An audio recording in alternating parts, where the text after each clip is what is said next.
We are resuming our session, the City Council session. The Council just had a closed session to discuss our annual update of litigation with the City Attorney.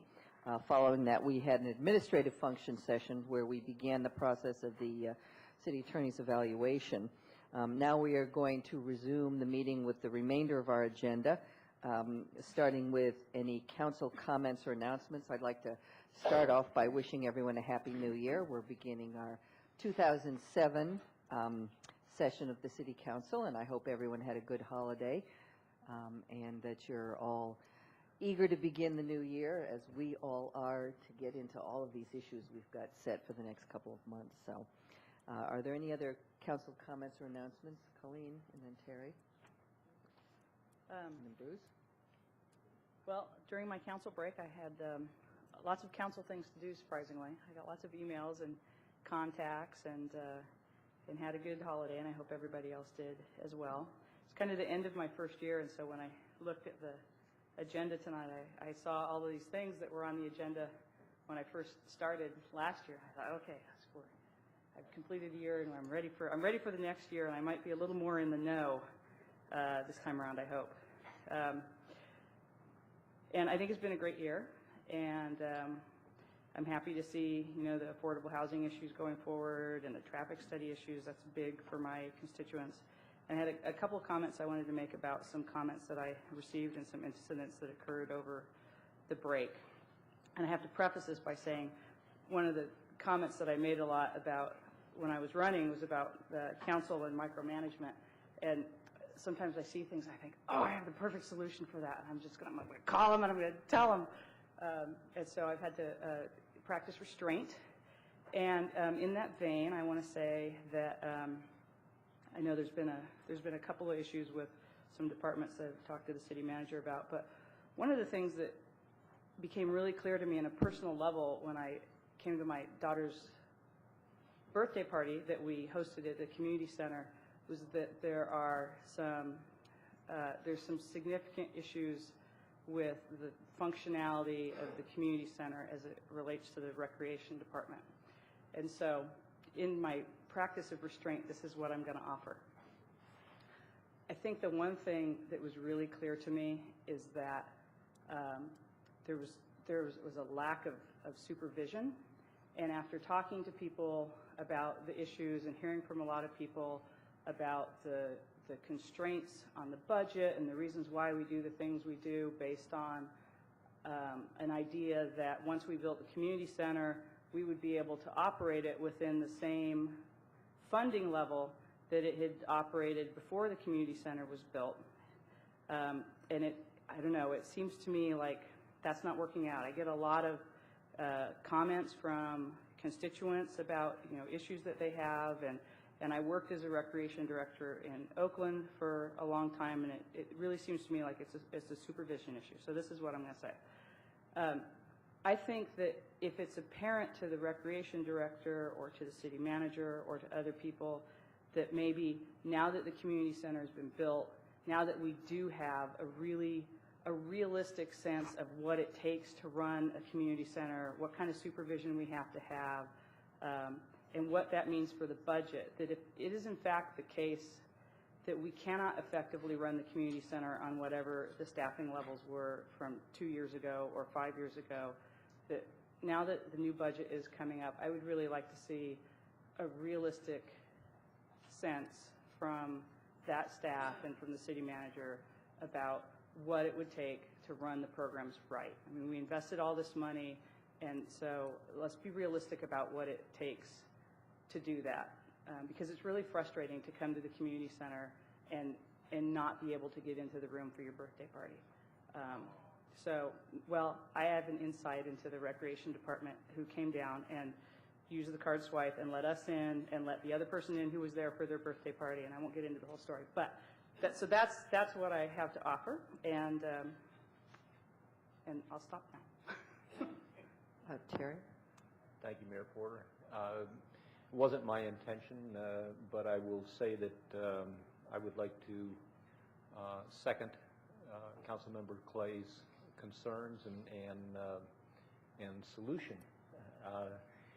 I think she said it much more eloquently and nicely than I could say it, but I share her some of the same experiences, and also I think that the solution she's proposed is the right approach. And I would like to just expand it to say that one of the things that we have talked about numerous times over the past few years is the need for more activities for young people that require gymnasiums. And now that we know that gymnasiums are available here in the city at the schools, and that the city does have priority use of those gymnasiums, I would like to see why we're not doing more programming in those gymnasiums at this point in time before we have our own gymnasium. And I'm not saying this to the exclusion of consideration of building our own gym, but if we can't have those programs now with the gym space that we do have available, what makes us think we're going to be able to afford to program a new gymnasium if we build one? That was not my reason for asking to talk tonight. I just wanted to say on a different note that I had this year, I think one of the best Christmases that I have had since I was a child, and it was a rewarding experience. And I want to take this opportunity to thank Steve Francis for his generous support of his neighborhood where he grew up here on Maple Avenue, and his providing resources for families who needed some help to make sure that their children and their families had a good Christmas.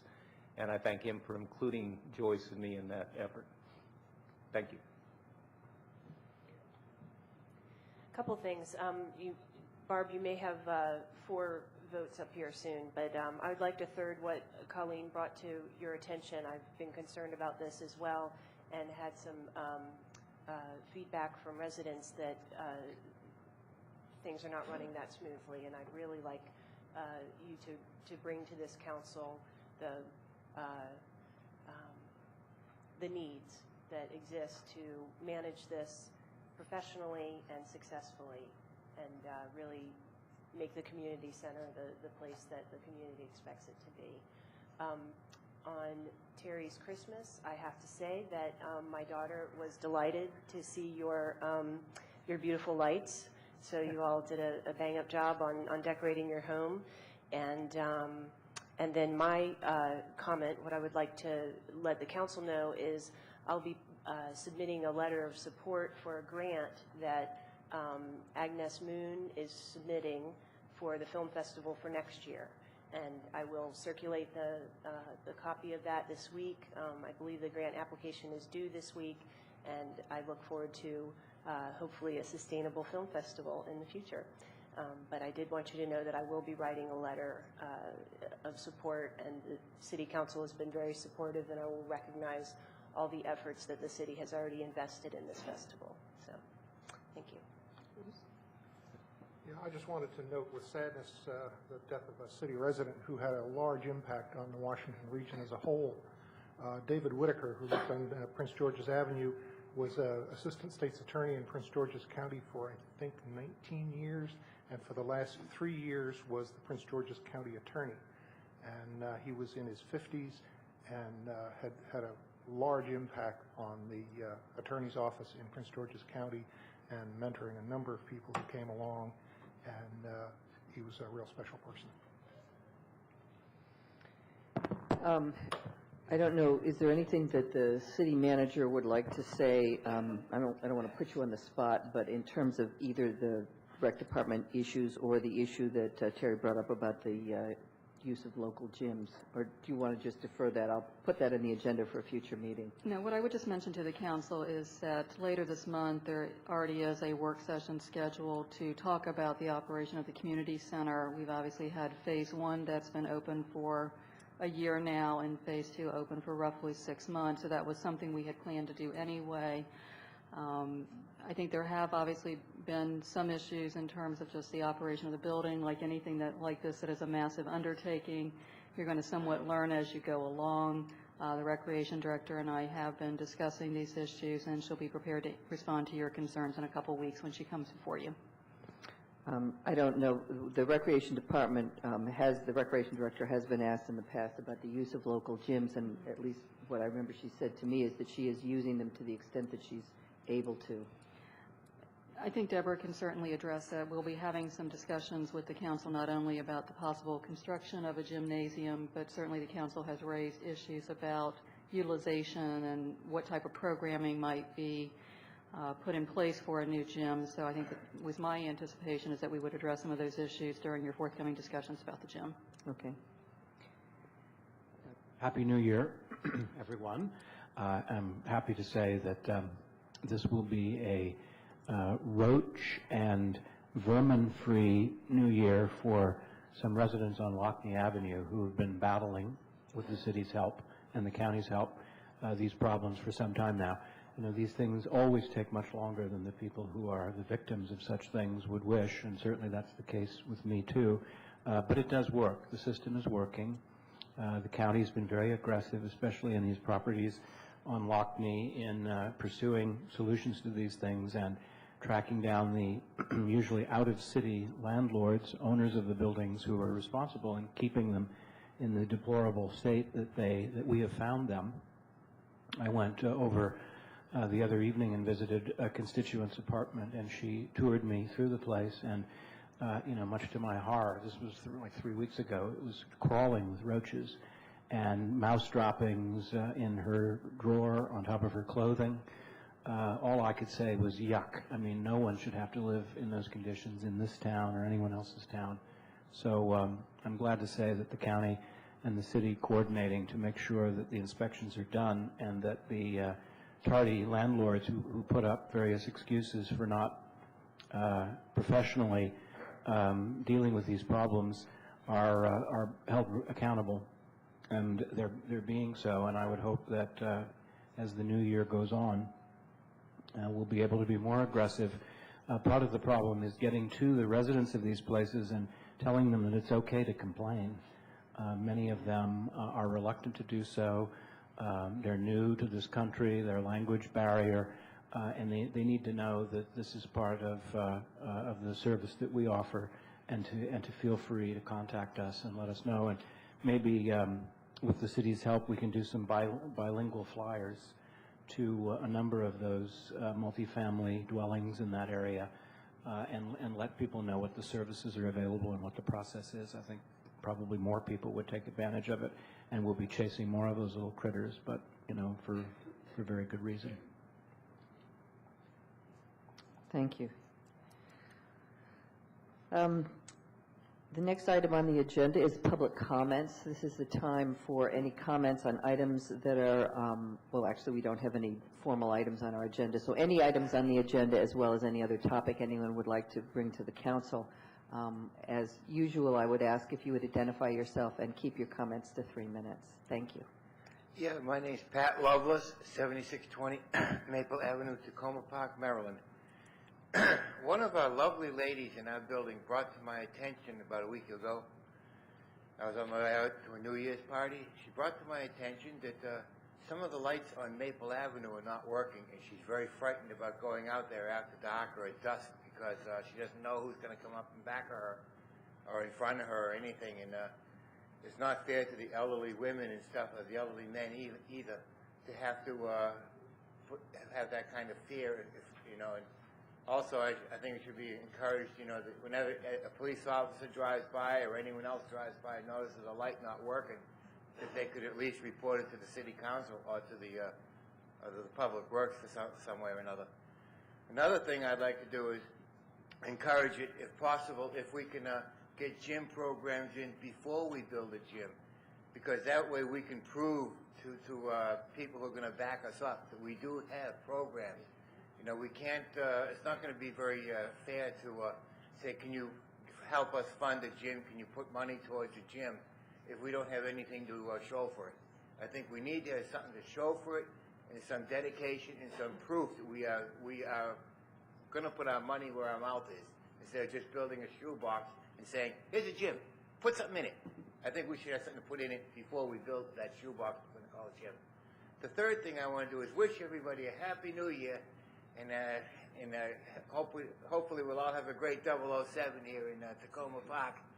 And the main thing is let's see what we can do to make this city a lot less drugs in it, a lot less violence, and a lot less fear in our neighborhoods and stuff. And let's see what we can do for the year 2000 to make it much better than the year 2006 was, because I think, we can have heaven in 007 in Tacoma Park. Thanks for letting me share. Thank you. Anyone else like to speak?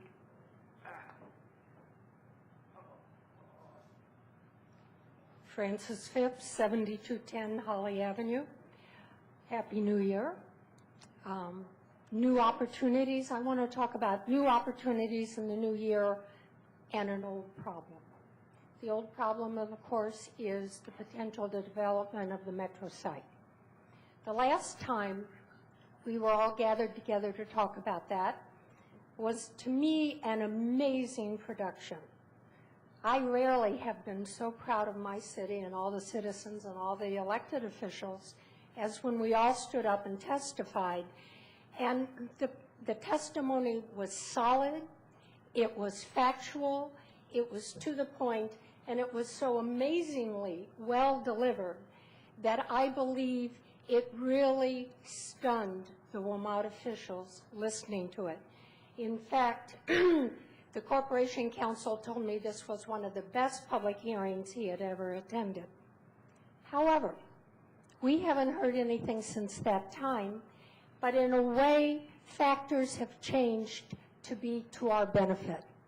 We have a new county council, perhaps members who will be far more receptive than any members have been in the past, except back in the 1970s, when Ida Mae Garrett and some of her council members were the ones that convinced the WMATA board and the DC government that they really did have to listen to Maryland's concerns about traffic, about density, about scale, about circulation. And so I find this to be a very good development. We also have a new county executive that I think will listen to us, that while he is in favor of smart growth, I think he is probably somebody who would be very receptive to the smartest type of growth, and that is a transit site that really operates to facilitate transit and puts density where density ought to be. And then lastly, at the state level, I would like to say that we have somebody now from Tacoma Park in the comptroller's office who will be sitting on the Public Works Board. And several years ago, he had come up with the opportunity and the consideration that perhaps Maryland could participate in the funding of a parking structure at the Tacoma station. And in that way, we would buy our seat at the table and be better received. And I think in many ways, this is the sort of tactic, this is the sort of consideration that we ought to think about. I'd like to suggest a couple of steps, and I think we ought to be taking them now because it has been quiet, and when they're quiet, you know they're working hard. Number one, I think we ought to invite our new elected officials who will be receptive to come and walk the site. Yeah. Many are familiar with it, but I think that there is something to be gained with having our elected officials walk around and point out what the specific concerns. We're actually working on that. I That think would be that's an great. excellent idea. I would also like to say if we could get Peter to come along with that, because he is a very powerful voice, he could be very helpful.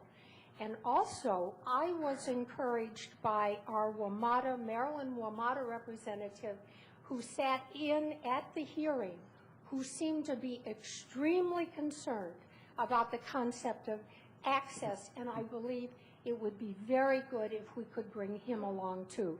Then I'll conclude by saying in the district, we do have a new day, a new administration.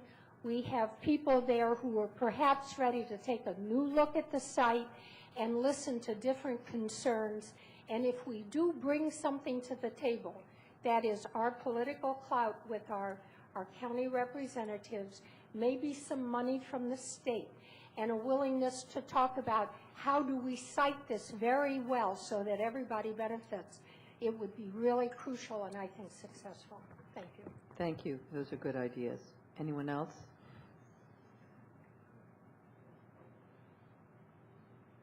Hi, I'm Megan Scribner on Willow Avenue, and I actually want to second a lot of the things that Francis said. I did want to thank again all the City Council and the Mayor, Suzanne Ludlow, and others who came to the hearing in October. I truly was proud.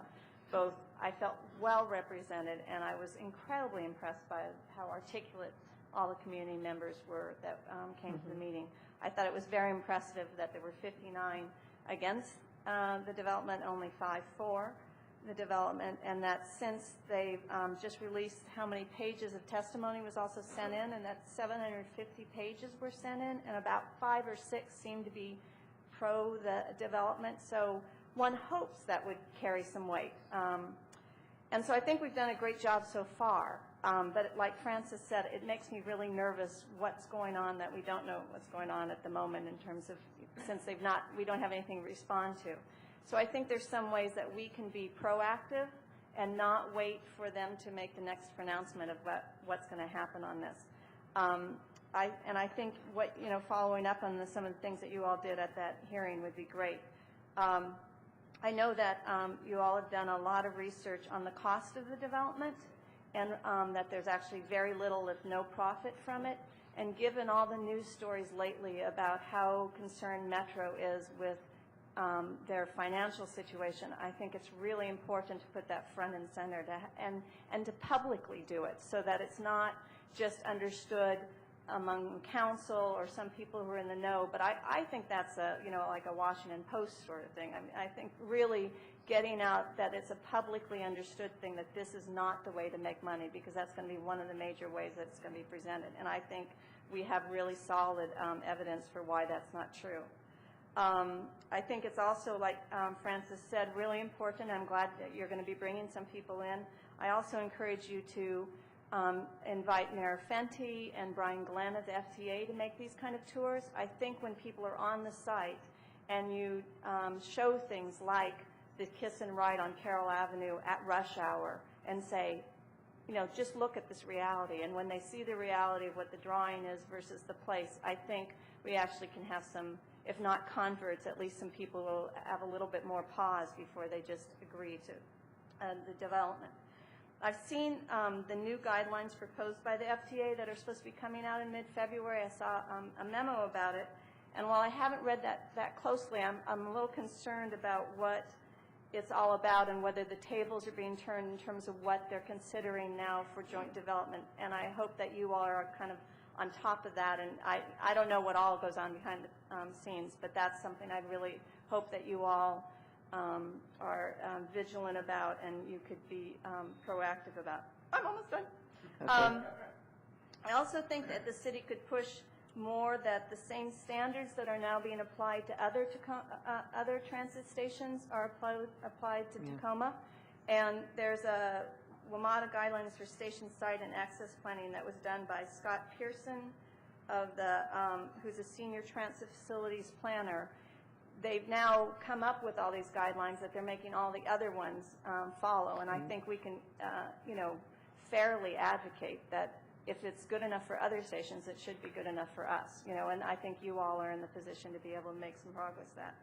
So I really appreciate all the effort that you've been taking on this, and I really encourage you to do a lot and continue it and be very proactive, because the more that we're out and publicly out and just getting the news out, I think the community has shown that we can get our voices heard. We just need your voices to remain strong and advocate on it. Thank you. Thank you.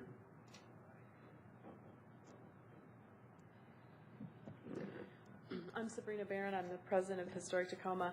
I just wanted to say to Councilmember Clay, I saw your list of what you're working on, and it's an admirable list. And thank you for taking on all those things. And I would just like to add, a few words. I've had the frustrating experience with trying to use this building as well. There's an overly complicated process for reserving space in this building, and it's absolutely ridiculous. And that's something that most certainly needs to be taken into consideration when you're making your considerations of managing, supervising, and simply making a room reservation. It really should not be a huge bureaucratic ordeal to make a room reservation, and that's unfortunately been my experience.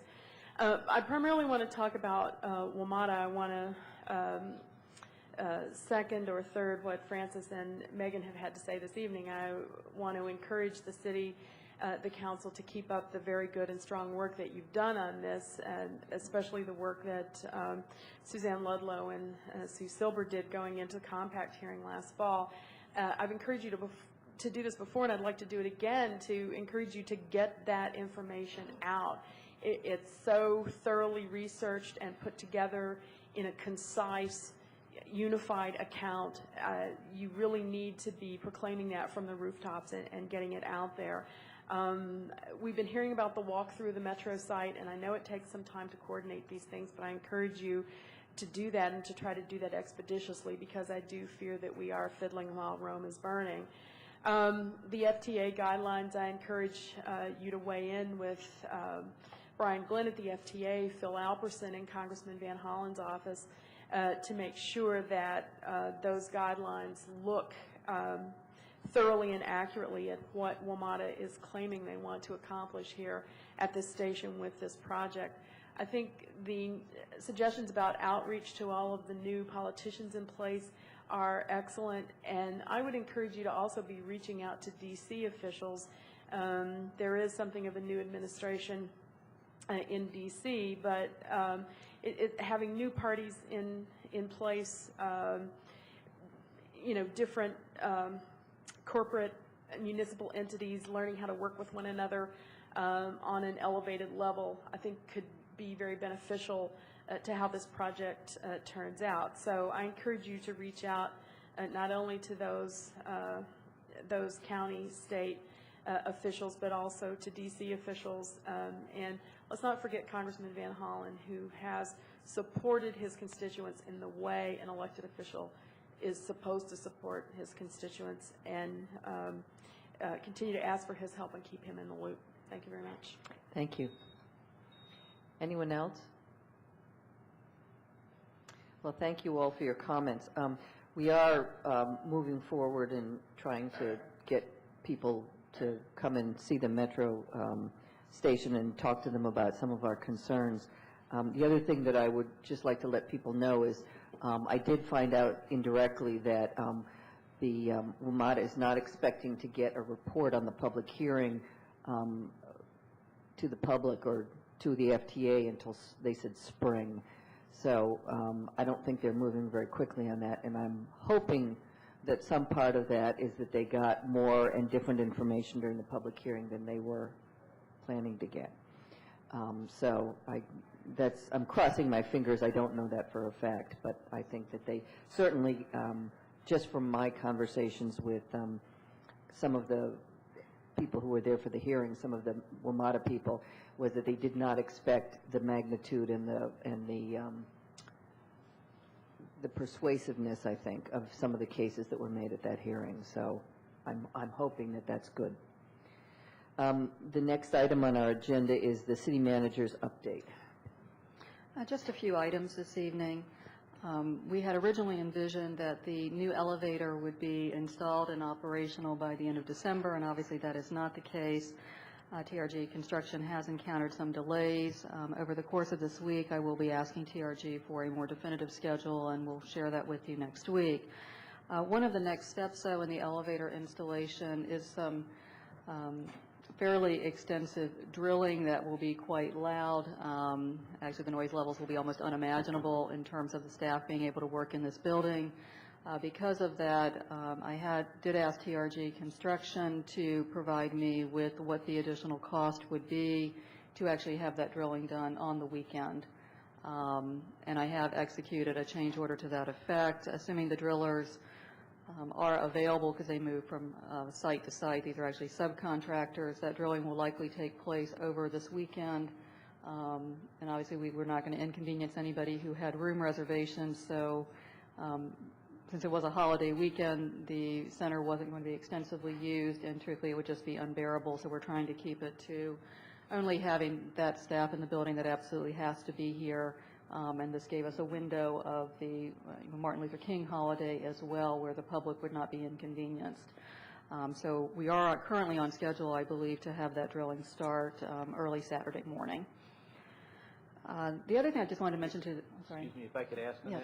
that, will that interfere at all with communications in the police department? Yeah, we will basically, Abel Castillo, our IT director, and Acting Chief Corsi have already been discussing this issue for several weeks. We will basically be temporarily relocating the communication staff to an area of the building that will not be quite in such close proximity to the elevator shaft.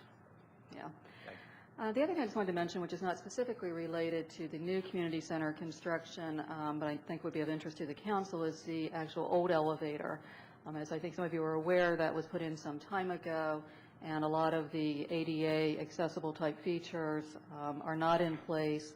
Vanita George in my office did have some discussions with John Salmon, who many of you know is a Tacoma Park resident, who is sort of an architect who's very knowledgeable about accessibility issues. He has been extremely helpful to us on a volunteer basis. She and Mr. Salmon did look at the elevator. He was very helpful in identifying some modifications that could be made to that elevator panel. And I have gone ahead and authorized that work to proceed. It's basically providing for some, audible signals and things of that nature. So that work will get underway soon. Kind of off the subject of the building and the community center, I did want to let the council know, if you didn't see it on your way into the building this evening, the recreation bus that the council approved in the FY07 budget was received today. It's parked on the side of the building. If you don't have a chance to see it, I've got some photos I'll send out to you. Some of the residents of Victory Towers happened to be in the building when it arrived, enjoying the amenities of the game room, and they got a quick little tour and seemed to be very impressed with it. So that should be getting into service soon. The last thing I wanted to mention is just 2 new hires that I think might be of interest to the council. As you may recall, in the FY07 budget, the council did approve the hiring of a new code enforcement officer to try to provide some assistance, particularly along the New Hampshire Avenue corridor in terms of property maintenance, code compliance. We did finally hire someone. I'm very pleased to announce the hiring of Eddie Latham, who is an experienced code enforcement official that we hired away from the Midwest. He and his family have relocated, and today was his first day at work. And last but certainly not least, I wanted to take this opportunity to inform the council as well as the community that I have hired a new police chief. He will be starting on February 20th. His name is Ronald Ricucci. I believe Councilmember Williams indicated earlier that he is familiar with Mr. Ricucci, who had a very long and distinguished career in Montgomery County, worked for the county for approximately 27 years before retiring in the mid-1990s. Mr. Ricucci did go on to serve as the chief of police in several jurisdictions thereafter, including Jefferson County, Kentucky. He served as director of public safety for the city of Louisville, Kentucky, and most recently as the chief of police for Front Royal, Virginia. He is currently living in Florida, working for the Hillsborough County school system, wanted to return to Montgomery County, which is where he grew up and where he spent most of his law enforcement career, and also has family. So at the earliest opportunity, I don't know that it will be before his official start date of February 20th, given that he is in the process of trying to relocate, but as soon as possible, I will have Mr. Ricucci attend a council meeting so you have the opportunity to meet him firsthand. And was he deputy chief in Montgomery County? Yeah, he retired at the rank of deputy chief. So that concludes my report, unless there's any questions that the council has. Well, congratulations, Barb, on those 2 hires, and 2 comments related to them. The first is, I took a walk along New Hampshire Avenue, my favorite drive in the area, and it was a fairly dismal and depressing experience, I must say. I went up there with my family on that beautiful day, Saturday. The weather was great. I counted 25 hubcaps that had rolled onto the sidewalk or in the nearby brush. There was part of a porta potty that had been thrown into Sligo Creek near the bridge there. And then the huge campaign sign of a distinguished Tacoma Parkian, whose name I will not announce. It had crumpled and fell over in a heap in that nice little park near Sligo Creek, and it just, the whole area is awash in trash and discarded junk, and it's great that this new enforcement officer is coming on. I'm sure he'll have an effect on that. But it would also be great to have a plan of some sort, maybe to work with the other jurisdictions, in which we might do a better job in trying to beautify what is a very unbeautified part of the city. And this, of course, runs all the way up and deals with pupusa wagons and junk in the metro stop. And also a horrible stench was coming from the trash cans at the corner there of the highway, where the pupusa wagon exists, along with the Chinese restaurant and several other places, and heaps of trash all over the place. I must say, it was just a wretched and horrible experience just to walk along this neighborhood. And there were a lot of other pedestrians going through there. I've spied Kathy once or twice walking along there. Not this weekend. I don't think she could have handled it. But she's been there other times. And there's just a lot of foot traffic along there. And people aren't going to walk there if this continues. It just will be a place to avoid. It will be a drive-by junk up by people going through there, and it will not be habitable. So we really have to do something about it sooner or later. The second issue, just very briefly, is I read over the weekend a piece in the Washington Post about a new approach to, I suppose you'd call it community policing. But in this case, it was a customized approach to neighborhoods in Washington, D.C. that has been unveiled by the new police chief and the new mayor. And when our new chief arrives, it would be very interesting to get his take on that. And I'm sure that there's a lot known about the neighborhoods in Tacoma Park, and probably there is some effort to use the intelligence that exists to customize patrols and strategies for the different areas. But wouldn't it be interesting to see, with the knowledge of those characteristics, what kind of different strategies we could have in the different cities? Because clearly the public safety problems and issues are different throughout the town. And to me, that sounded like a very worthwhile idea to pursue. So I hope you'll do it. I actually saved that article. Councilmember Barron was going to share it with Chief Rakucci. Great minds think. Great. Anything else? Well, thank you, Barb. It sounds like you have been quite busy during the time the council's been out of session. The next item on the agenda is the first of our work session items, which is a discussion of the proposed Montgomery County development moratorium. I'm assuming people saw one of the first actions of the county council, and you're going to go into it in a little bit more detail, but it does have some, or could have potentially some impacts on some of the things we're doing. To you as well. Yes, the new county council jumped right into several projects. Actually, this just before the new council was sworn in. Marilyn Krasner, who was then vice president, is now president of the county council, proposed legislation that would function as a development moratorium to allow the planning board to develop some growth management plans and some plans for the county. And in listening to some of the discussion with the new county council, there's a lot of support for the legislation. The moratorium would expire on August 15th of this year, and the only things that could be approved that would be subdivisions during this time are subdivisions for projects located in a metro station policy area or in an enterprise zone, or for projects that would add 5 or fewer peak hour trips. And there's some exceptions, such as in the agricultural area. Even those would be permitted. In the Tacoma Park and East Silver Spring Long Branch area, most of the commercial areas are in the enterprise zone, in the Tacoma Park Long Branch enterprise zone, and so would be exempted from this moratorium.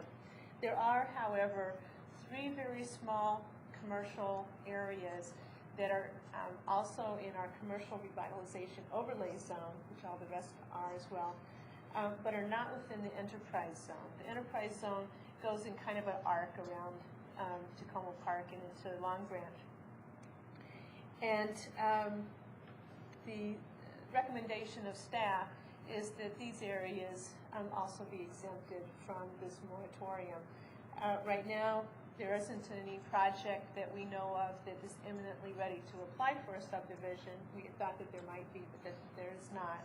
Nevertheless, our staff has been working with a number of the property owners and business owners about ways to improve their property or make things work a little bit better, and we would rather not have those things stymied during this time of development review if we can help it.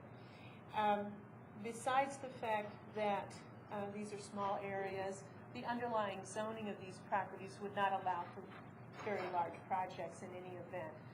These are C1 and sometimes some small parcels of C2 zoned property, so we're not likely to get a large development proposal. And as you know, when there is a large development proposal, or even a small one, it goes through a fairly rigorous and time-consuming process with the city and then with the planning board.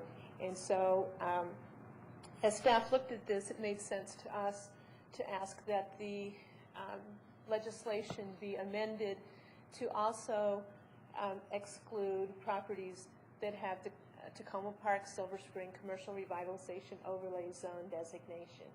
And the legislation has a public hearing next Tuesday evening when you have council meeting.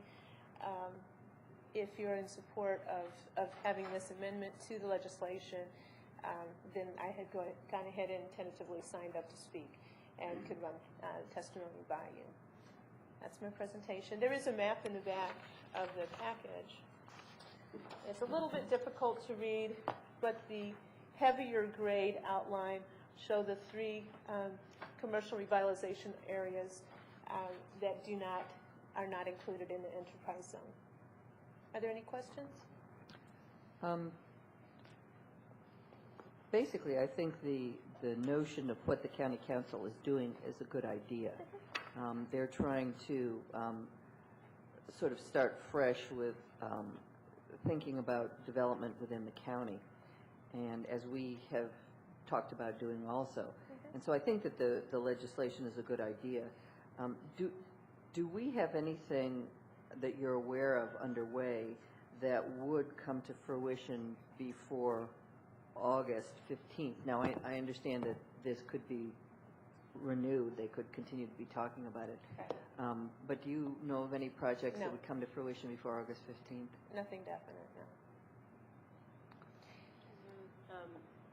In Old Town, are there any issues with the Ursiolo project? That's already gone through subdivision, so they still have to go through, he still has to have site plan approval, but that's not something that's addressed by this legislation. So we had thought that maybe he would be affected, but he would not be affected. You mentioned that most of the developments in the areas that you're talking about would probably be fairly small, but we recently had a proposal for a very large development on one of those fairly small sites. I mean, probably the biggest site in the Old Town area.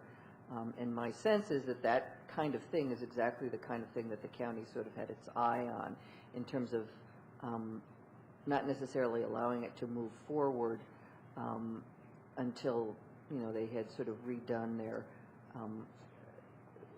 how they deal with growth and the infrastructure demands that growth brings.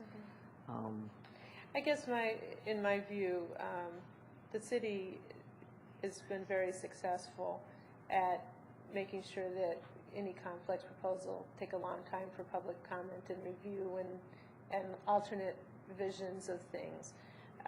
I don't see that that's something that would occur during this time. What I do see is that we have most of our commercial properties in the enterprise zone that would be excluded from this, and the commercial revitalization overlay zone properties that are not in the enterprise zone are some things that we would like to see some kind of creative work on, and we'd hate to see those couple areas be hindered when we're looking at working with a variety of owners. But if a project started under the current law during the period before the 15th of August, my understanding is that it would be permitted to go on under current law. Isn't that correct? It would. And so if there were The changes, difference has to do with,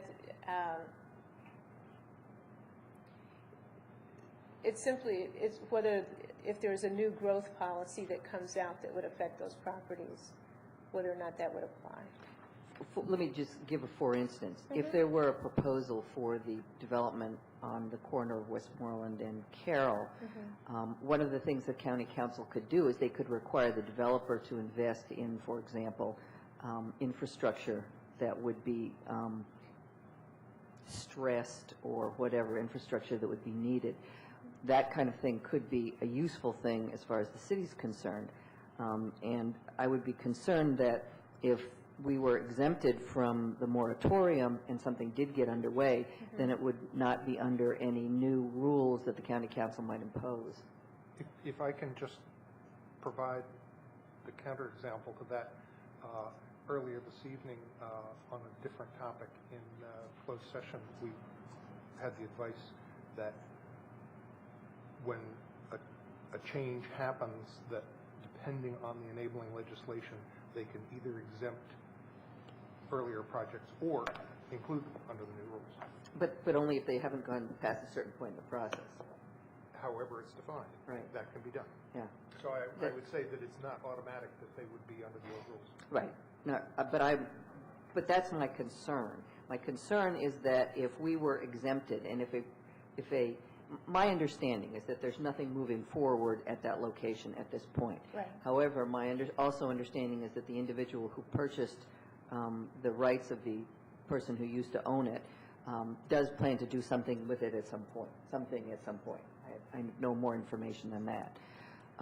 And my concern is, and I'm not saying this because I have any additional information, but my concern is if something were to move forward, and it were to move forward under the moratorium, and it were to get to a certain point before the moratorium was over, we might lose any advantages or any requirements on developers that might be of use to the city. And all this is, I'm not saying that I think that this is an issue.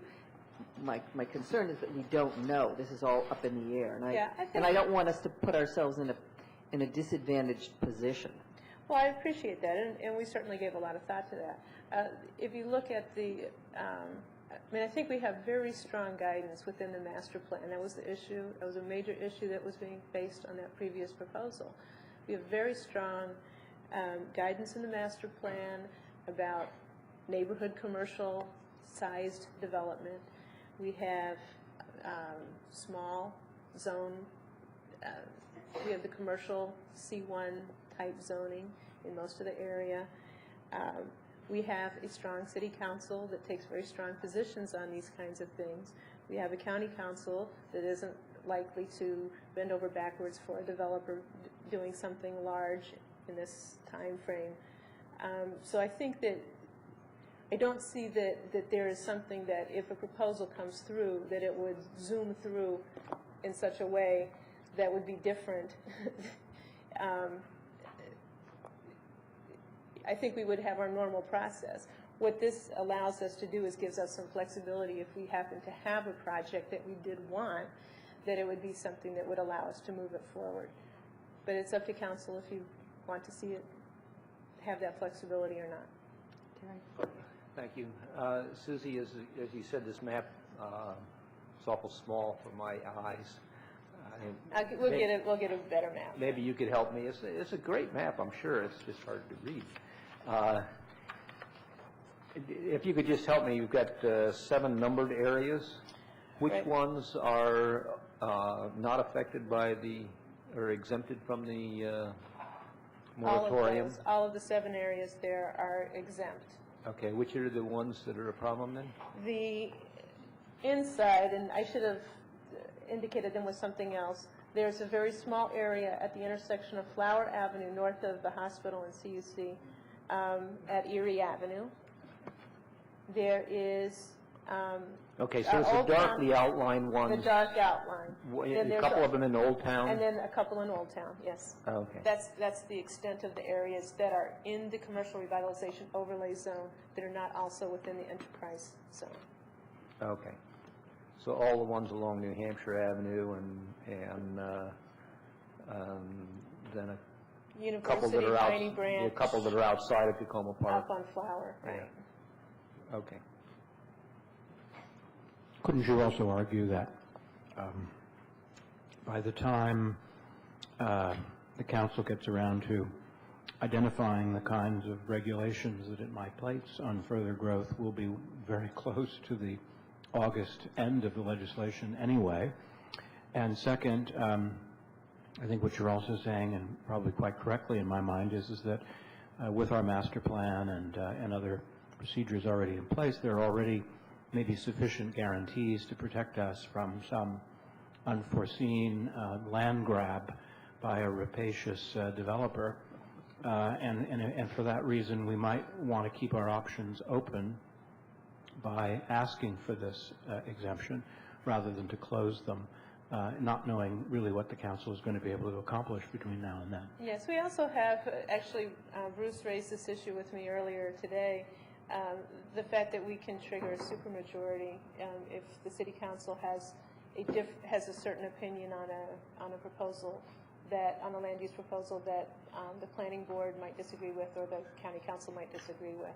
And frankly, given the tenor of the times, I would not see a supermajority in opposition to the city council's desires on a land use proposal. One of the concerns that I personally have is that I'm not convinced the planning board is going to have its study done by August 15th. It's difficult for them. They're still low staffed, and they're not used to moving these kinds of things quickly. And so I'm a little bit concerned that this August 15th date would be extended. In general, August 15th is not that far away, but I'm not sure that that's something that the county council will be able to adhere to. My feeling is that we should go ahead and ask for adding these areas to the exemption. And I think it stems from the fact that we have fairly strong process in place for dealing with things with the revitalization overlay zone, and that's kind of similar to the enterprise zone effect on things. And I share your concern that they're not going to be ready August 15th. I can foresee this going on another year beyond that. Everything that I've had any brush with lately in terms of any process of park and planning, the timelines are extending pretty long.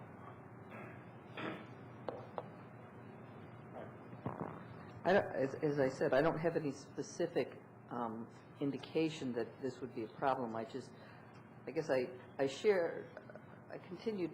am very supportive of what the county is doing. I think this is a good direction to go to take a look at growth policy in the county. And I wouldn't want to do anything that would undermine where the county is going, but I don't think this necessarily would. I wouldn't oppose this notion of asking for the exceptions. As I mentioned in my staff report, I feel that the extension to the rest of the CRAS areas keeps with the intent of the legislation, which is to exempt these couple areas where they recognize that some progress needs to continue. You may have said earlier, and I missed it, but have you gotten any feedback from the county on your idea? No. In terms of speaking with a couple people, they're simply interested in knowing how the city feels about it, and nobody's expressed any particular opposition to the idea of including the other areas that are covered by the CRAS.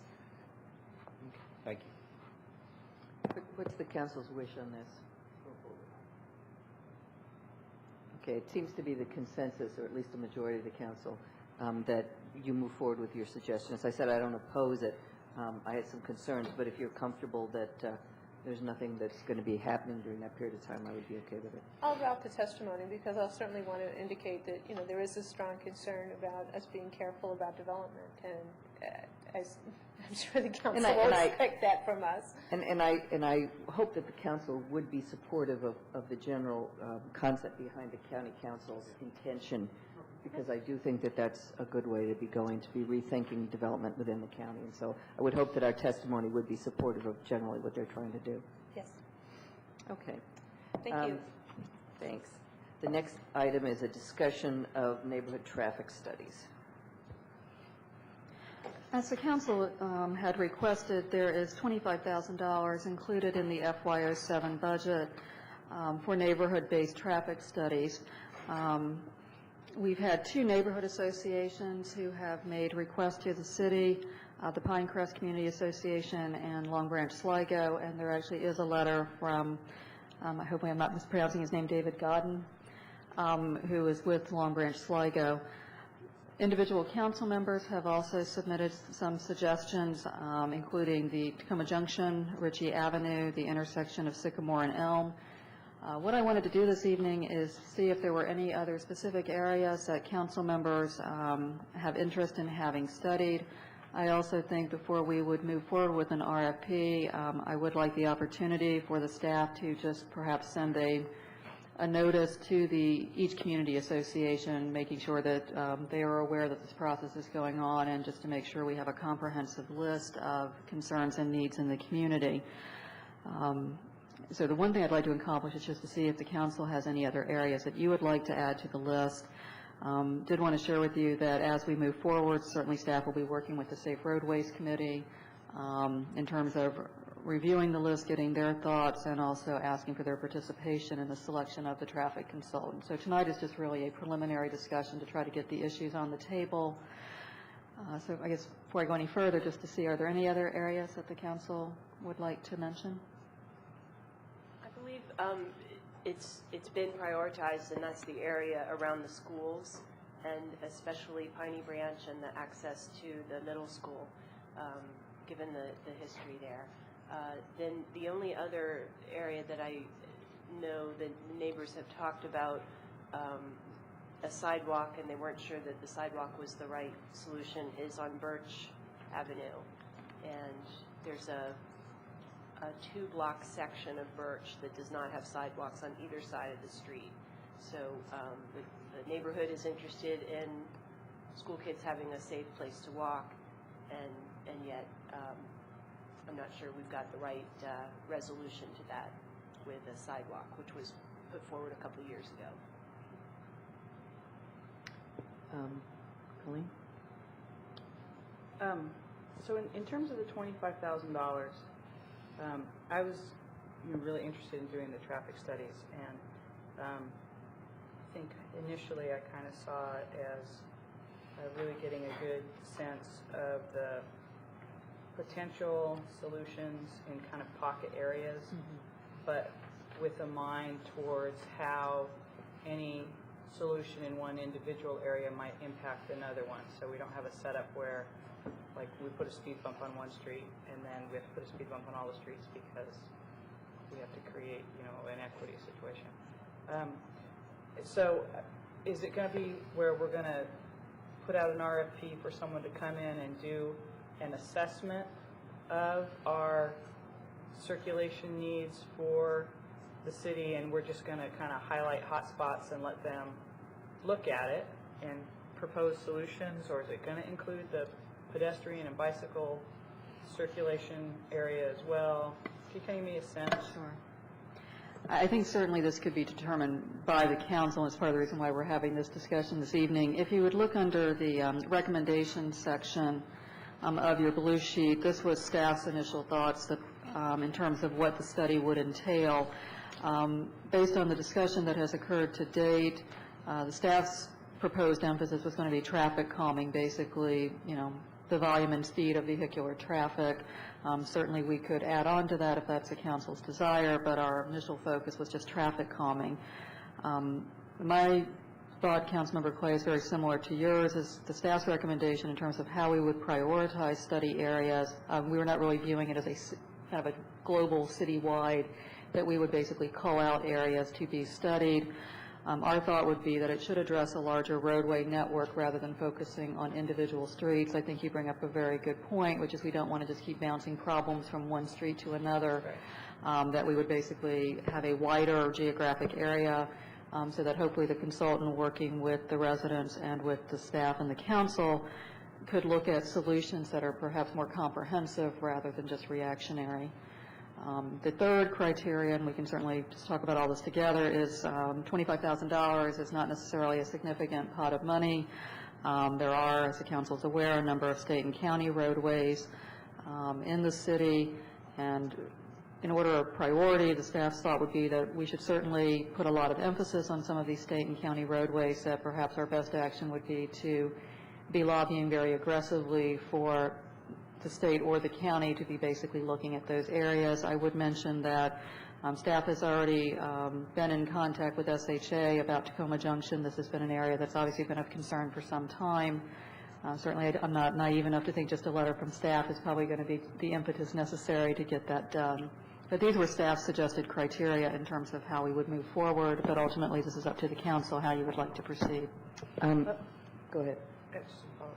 So with that in mind, I guess I would really like to focus on neighborhood-based traffic calming where the city can actually take some immediate action and have an impact. And at the same time, we might note a list of things where we want to get, be working with the state and the county around those issues. But I'd like to focus on the areas that we can really do something about.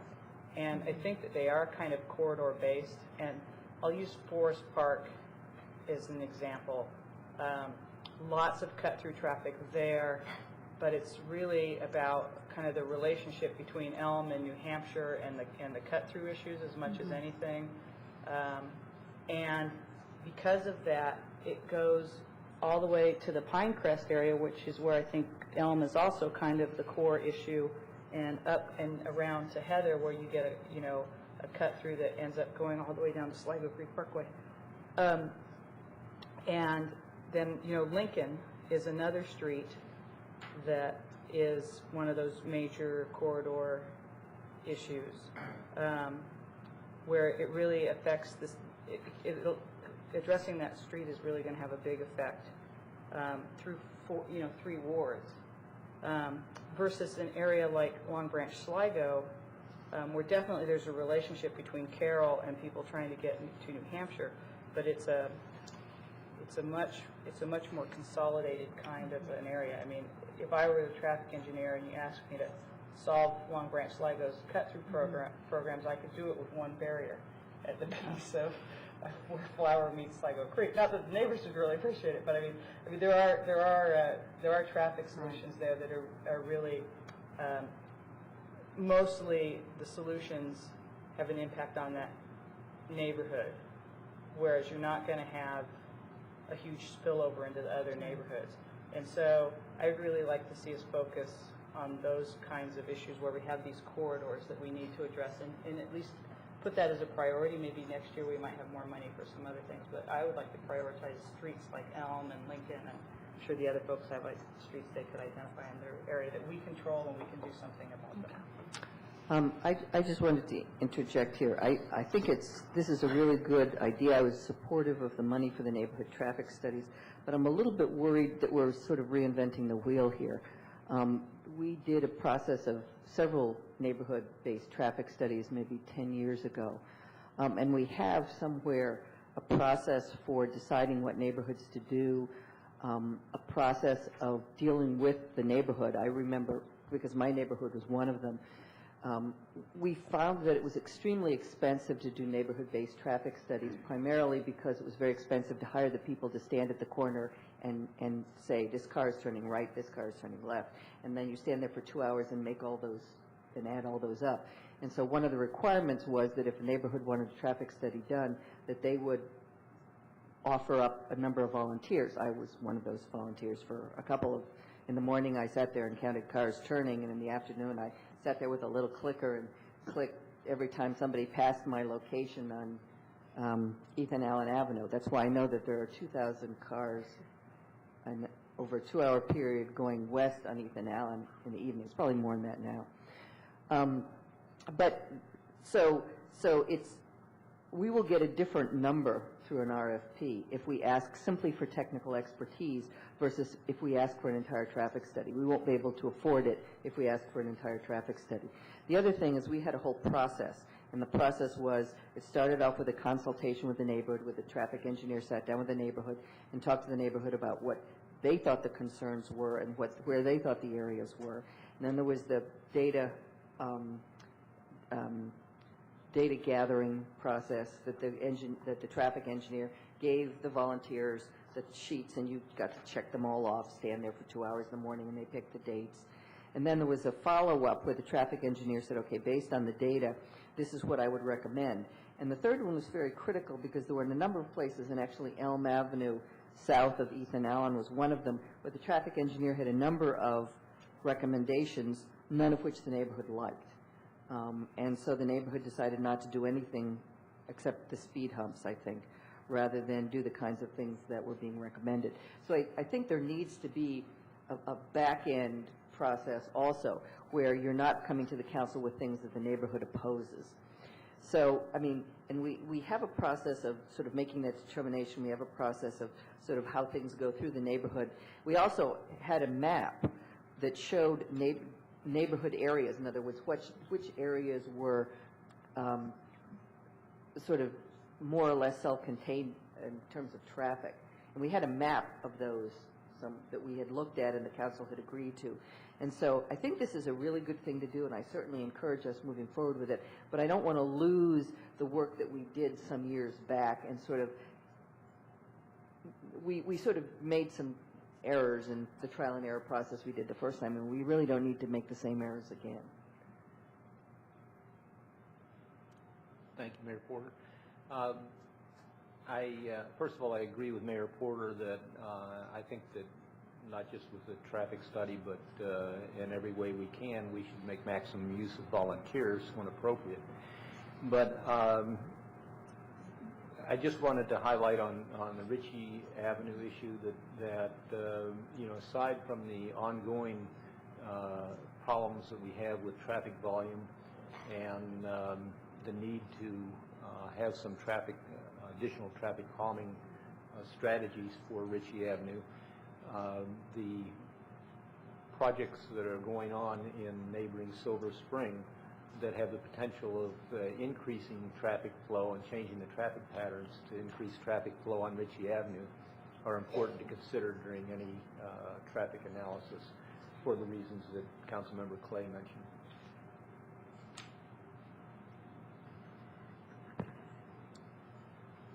This topic and actually some of the same conversation was had when I was new on the council, and what I would like to see is us make our $25,000 go as far as possible in terms of getting something traffic calming related on the ground. And I agree that we want to do it in a comprehensive fashion that doesn't just move the impact from one neighborhood or one street to the other. But I think that there are some places where we know that attention is already needed, and now we just need to take the next step. The junction comes to mind. I think this amount of money could fund that priority project.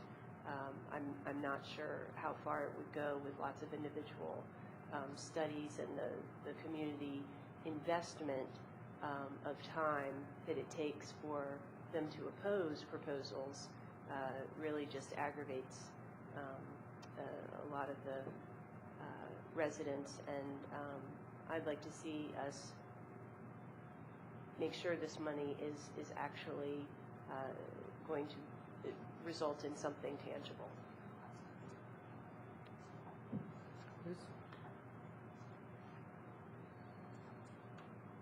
I think there's no question that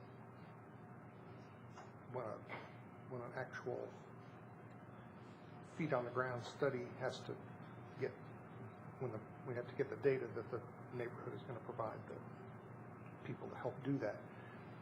I think what this money needs to do is be timely in addressing neighborhood concerns like it appeared Long Branch Sligo had put together to address some of the concerns that Pinecrest has expressed, and I think it's good to link some of the Elm Avenue stuff with Pinecrest because it's all dealing with problems emanating from New Hampshire. And I think the Tacoma Junction piece is very timely.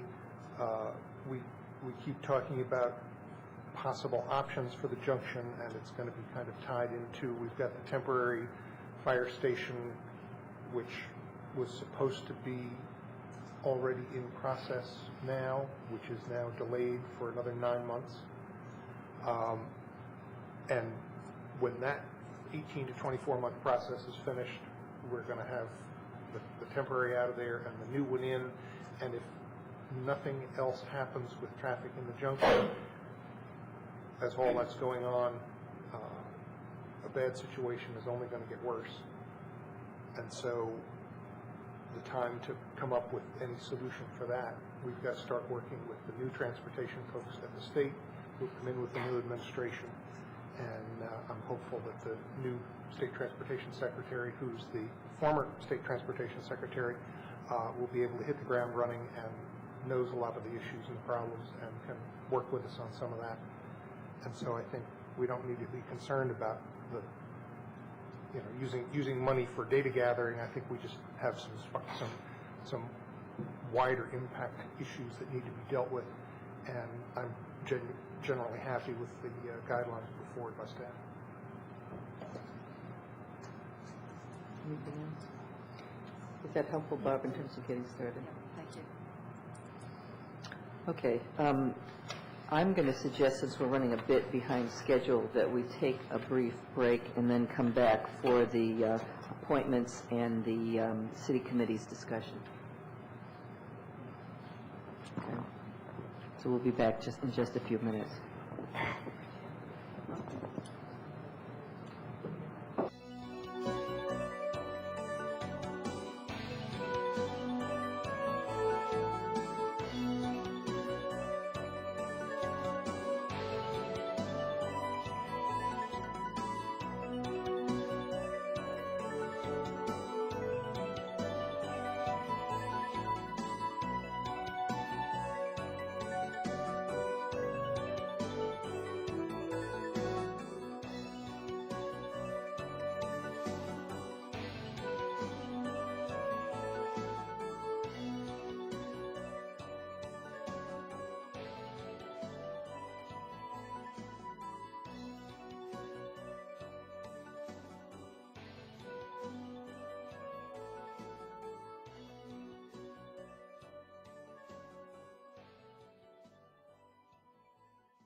committees first, and then do the appointments last.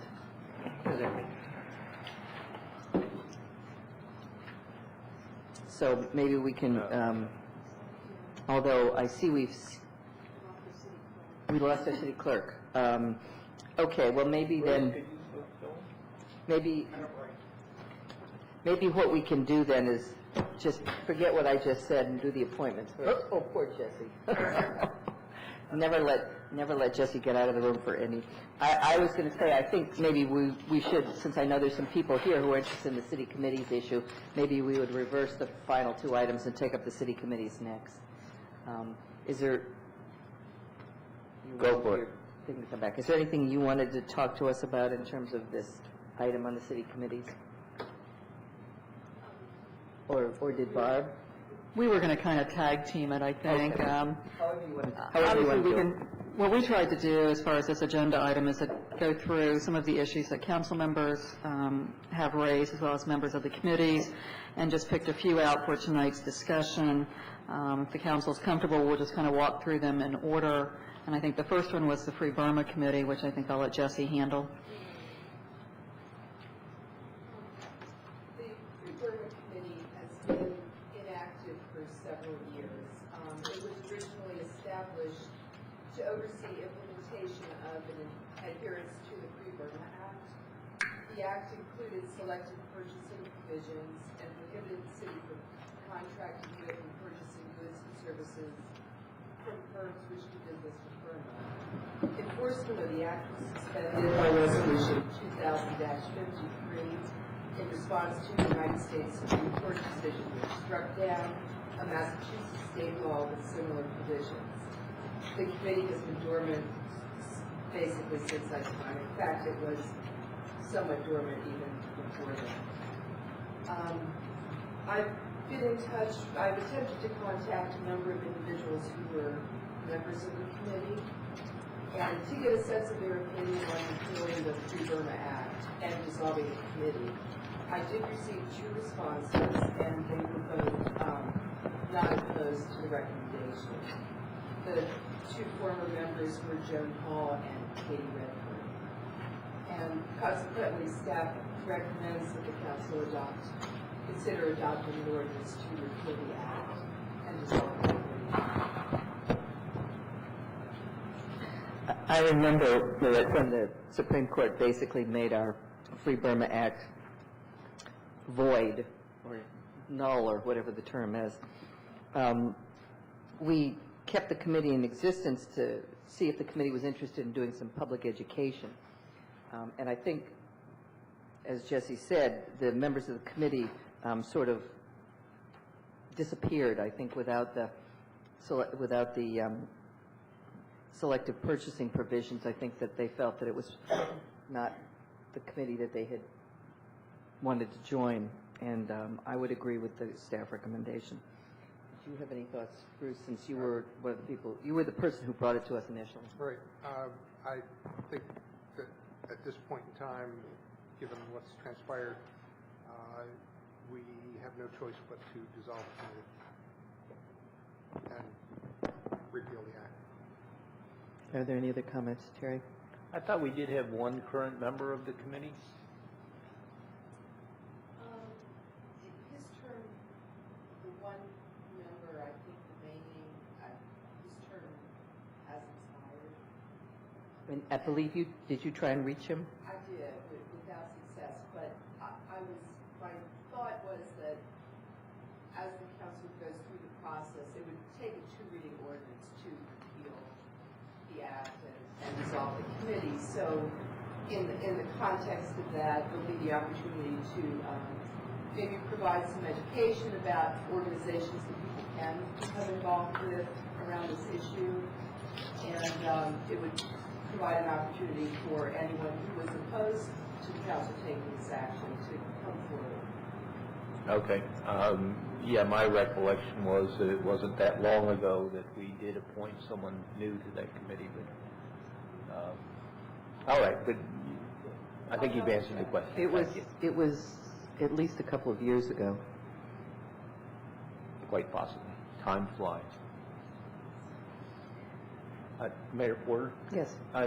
Before we start the next item on this, I would just like to look at our approach in general for dealing with the standardization of committees, because as I've worked on this in preparation for tonight's meeting, I found that there are a whole lot of different factors that we need to look at for the committees, and I wonder if it would be a better, more effective use of council members' time and council meeting time if we had some members of the community maybe do some preparation work for us to present what those alternatives are, and make some a presentation to us on those, so that we could basically make choices from a menu of things. I agree that this is something the committees we currently have could weigh in on. I think it would be helpful if we were presented with a couple of options by staff that we could then circulate to the committees, get their feedback, and then council make a decision.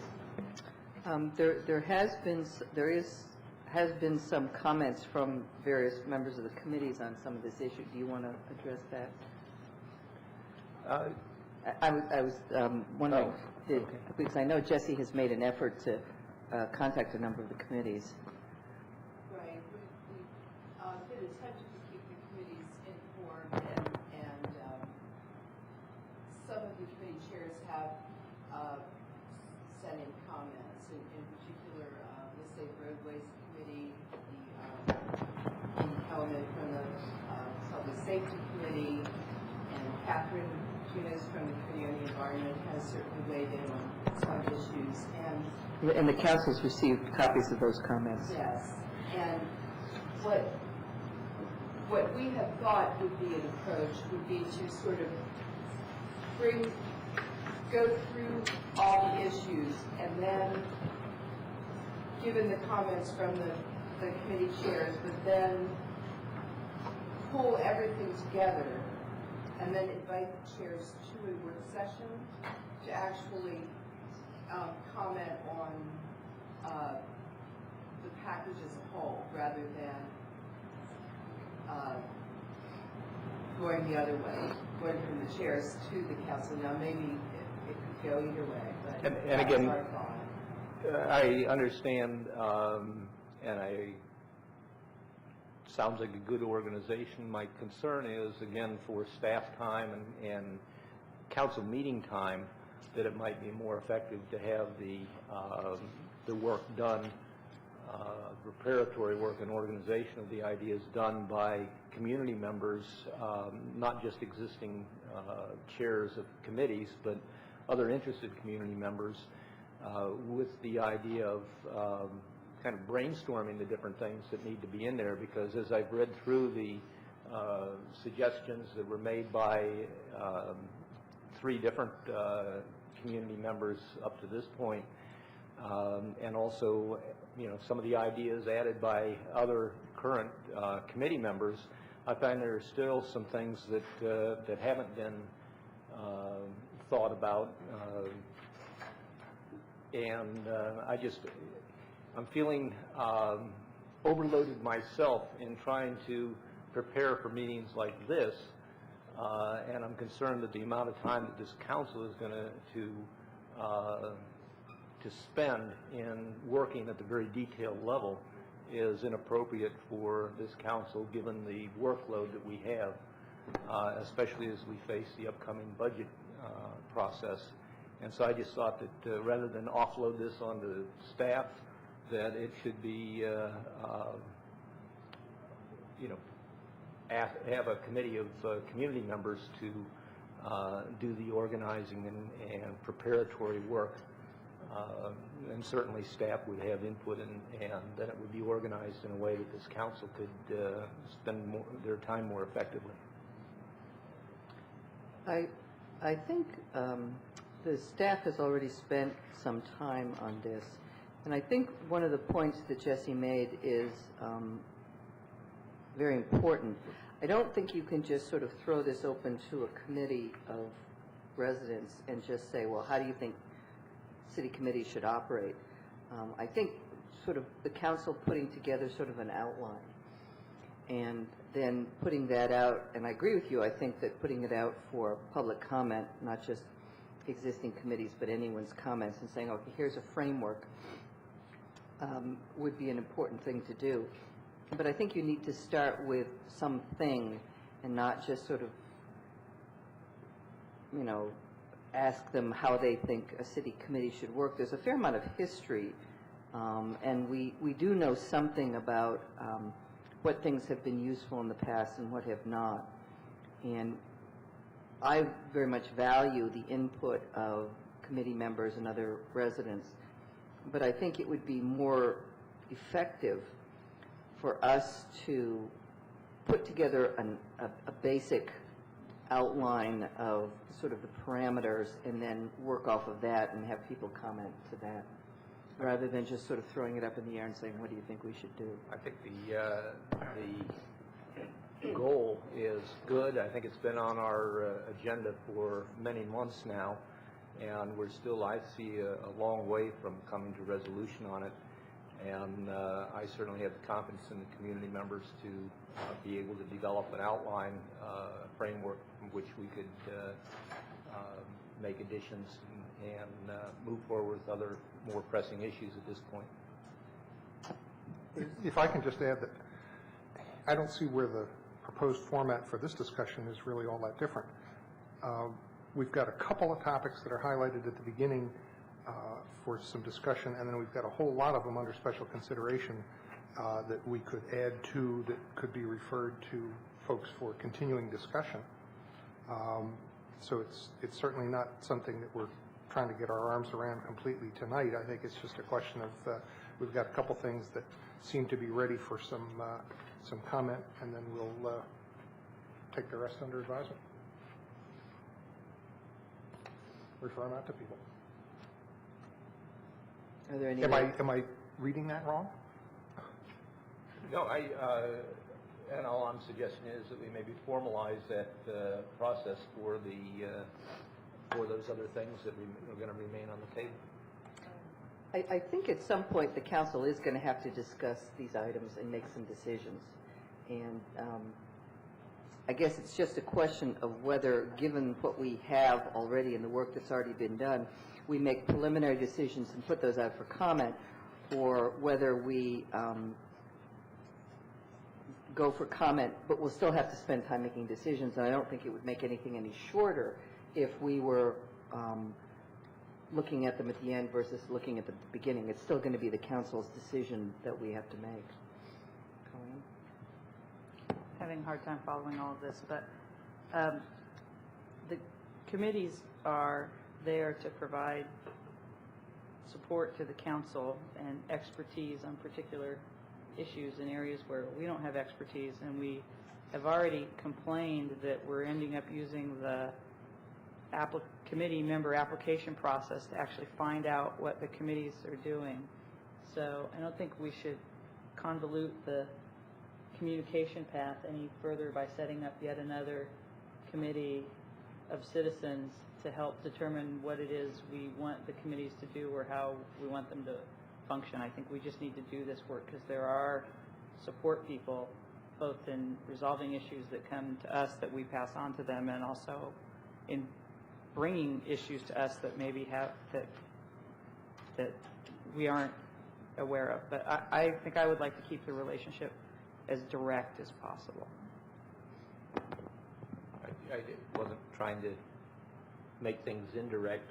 I was trying to have a little bit more organization to our work on standardizing committees and the processes around committees, and to do that without putting additional burdens on staff or increasing the amount of time that this council spends in dealing with those issues. I think that we have committees, and we talk about committees as one kind of lump, but I think that there are in fact different types of committees. We have quasi-judicial committees, we have advisory committees, and we have committees basically doing volunteer work in support of staff members. And I think that the way that those committees interact with this council and the responsibilities of those committees varies between type. And I think that as we look at many of the different aspects of committees, that we are going to need to talk about the different types of committees as we do that. And I think it just makes the discussion that much longer and more complex, and it would be better to have this better organized before we have those discussions. And I'll drop it with that. I think regardless of how it was presented to us, I agree with what you're saying, Terry, that I think we want some consistency, but at the same time, some of the committees are different, and part of the challenge in front of the council is to decide when we impose consistent rules on the committees and when we don't, and when we allow individual committees to do what they're doing. But I don't think that changing the way it's presented to us is going to change the kinds of decisions the council has to make. I agree with you. I just think it'll change the amount of time. I don't think so, because I think we're going to continue to have to discuss what the committees are doing, what the options are, and what we would like to see them do, regardless of whether it's presented to us by staff or presented to us by a residents committee. And if I can just make one more quick comment, because the more we talk about process, the more it's driving me crazy. I think we'll be well served if we don't refer to this as talking about standardizing what committees do. We don't think of it in those terms. We just think about it as fine-tuning the interaction and the role of committees in order to try and make it more helpful for them and for us in whatever those individual roles may be. And let's get on with it. Unless there's a strong concern on the council to do it, otherwise I'm hearing that we should probably proceed with the way we're going. And we have made a decision about the Free Burma Committee, unless someone disagrees with that. There are some things on this list that are probably going to be easier to deal with than others. We might be able to deal with some of the a bit easier things, maybe take them a little bit out of order.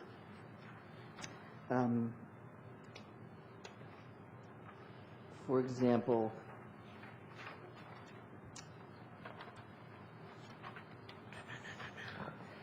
it may be that, for example, the term limits and the attendance requirements, since there has been a fair amount of discussion about these two, might be a little bit easier to then come back to the council liaisons and the committee web pages. How does that sound? Okay. How's that sound? That's fine. Okay. Did you want to talk about, who's going to talk about the term limits and the attendance requirements? Yeah, I can. As the council may have noted in just looking through the informational chart that Jesse had prepared, certain committees have term limits for members. Some have term limits for officers. The only two that I think we could identify that have term limits on members would be the Arts and Humanities Commission and the Facade Advisory Board. A number of other committees do have term limits for officers. There's kind of pluses and minuses. Usually when I've seen term limits for members, the whole idea is to try to get, give more people the opportunity to become involved. When Jesse and I were discussing this, there are some committees that I think we would be concerned that if universal term limits were sort of applied, those committees may cease to function. Staff really doesn't have an opinion one way or the other on these issues. We just wanted to call out to the council's attention that there are differences in the way that the committees are operating, and just to try to get a sense from the council if this is an area that you want to discuss further, or you're fine with each committee sort of determining how it would like to function in terms of the term limit issue. I think I would build on the last comment Bruce made, that basically I would, unless the council has a reason not to let the committees operate in the way that they're operating. If I can stretch what you said a little bit. There's no need to have uniformity in that area. Yeah, I guess that would be my sense. See, that was easy. Yeah, I don't know that I agree with that. Spoke too soon. I wonder if that's appropriate for like a quasi-judicial board, whether we would want to have the same members on that board year after year, or if we would want the same member to be chair of the board year after year.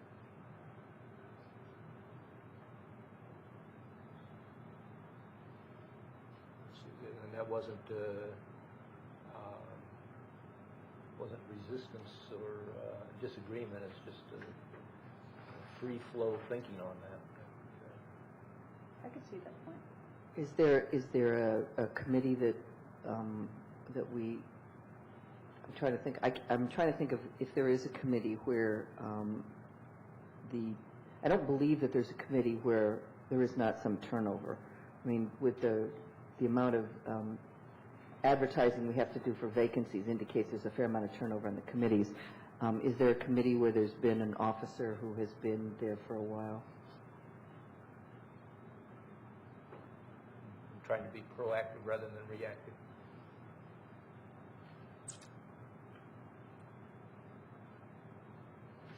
Your concern is with quasi-judicial committees, like, if I'm understanding Terry, it's like it would be COLTA, it would be the Facade Advisory. Well, Facade Advisory Committee doesn't make those kinds of decisions. Who would it be? Tree Commission. The Tree Commission and COLTA and, the Ethics Commission might be included in that. And Noise Control Board, but we're having such trouble finding people for the Noise Control Board, I'd hate to. What does the council feel about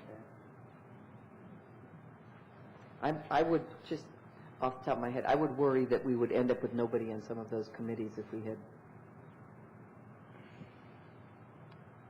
I think maybe the point about having the same person chair of the committee for a number of years on a quasi-judicial committee, I think is a point well taken. I have no idea if it happens, though. I mean, is it a problem that we need to find a solution for, or is it a solution that we need to find a problem for? If you'll note on the chart, a number of the committees, those types of committees have bylaws that do limit the officer's terms to 2 consecutive terms, and then they have to step down and put them back. And that includes the Facade Advisory Board. COLTA has a 3 successive term limit for officers. Is that 3 successive 3-year terms or 3 successive 1-year terms? Okay.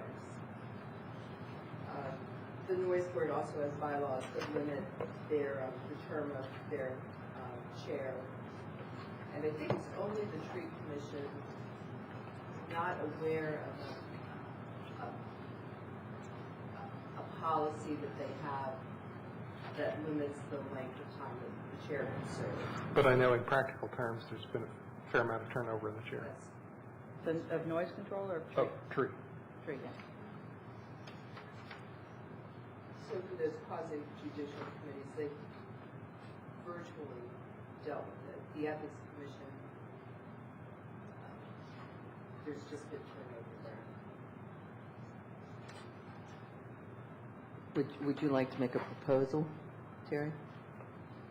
I just think for quasi-judicial boards, commissions, that we require a term limit. For officers or for the officers, I think. Okay. Yeah. And should we let them determine what it is, or should you want to? No, I think we need to determine what it is, or at least set a maximum that they could supersede with a lesser or a shorter term number of terms. And I would suggest that 2 is appropriate, 2 consecutive, and that would leave it open that if a particular if there was not enough turnover, that a board member could serve again as a chair, but only, say, 2 consecutive terms. It would have to be intervening term of another board member. Maybe the Arts and Humanities Commission language here is the good example. That's exactly what you just said.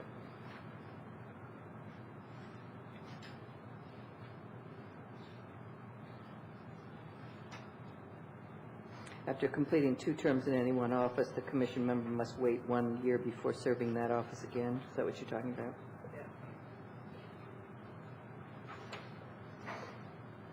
That sounds good. If we did that, that would require a change in Colton. That's an issue I think we're going to have to address as when we decide to implement these changes. Is we're going to have to look at the effect of existing commissions and committees and see what we want to do, whether we want to grandfather things, their existing rules in, or whether we want to make those changes and how they should be implemented. Okay, so you're talking about officers for quasi-judicial committees because of a concern that because of their responsibility to the community and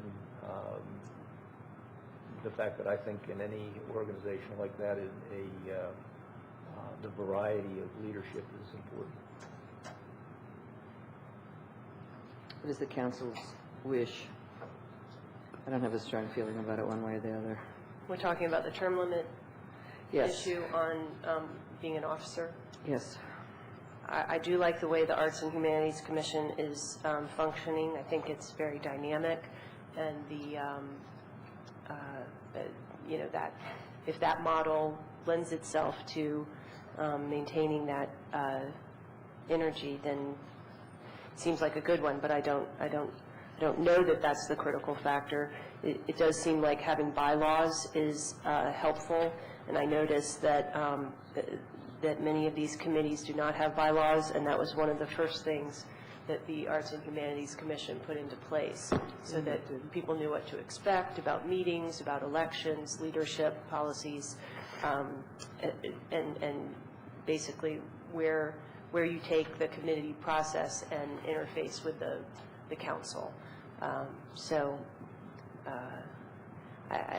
don't necessarily think that one size fits all, but I do think that there are some things that our successful committees can teach us, and I think that those lessons should be available to other committees.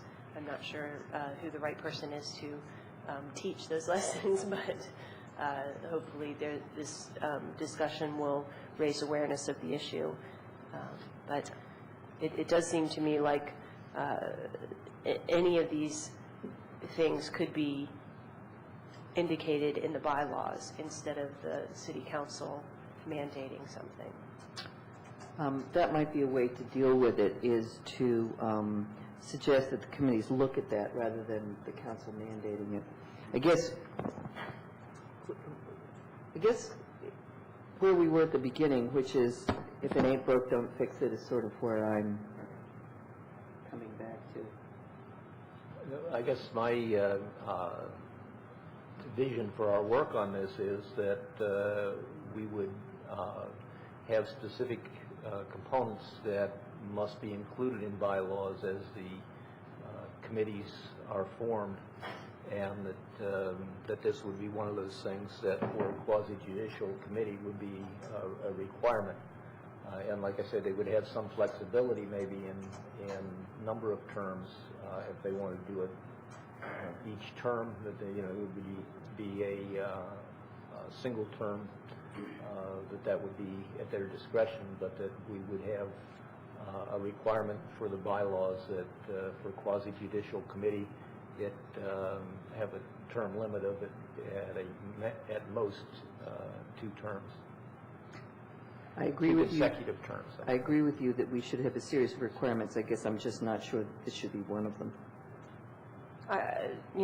term limits or terms of office, that's already indicated by the other column, where people have a 3-year term, or in some cases it's undefined, in others it's 2 years. These categories seem helpful to me, and I think that if we, as a council, gave the directive to committees that we wanted them to establish bylaws for themselves, and that they should attend to these categories of topics in their bylaws, and you know, I don't know if the city manager would review what they came up with, or who the appropriate person is to review that, but I remember the Arts and Humanities Commission. That was one of the first things that they came to us and publicized, was that they had established themselves, you know, the appointments, the meetings, and then the bylaws. And it was shortly after that that they came forward with proposals, and I just see some of these committees either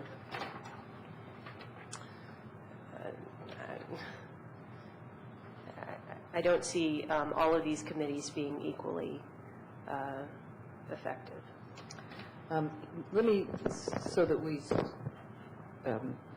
have sort of a framework, let me suggest sort of a policy that we could sort of operate on.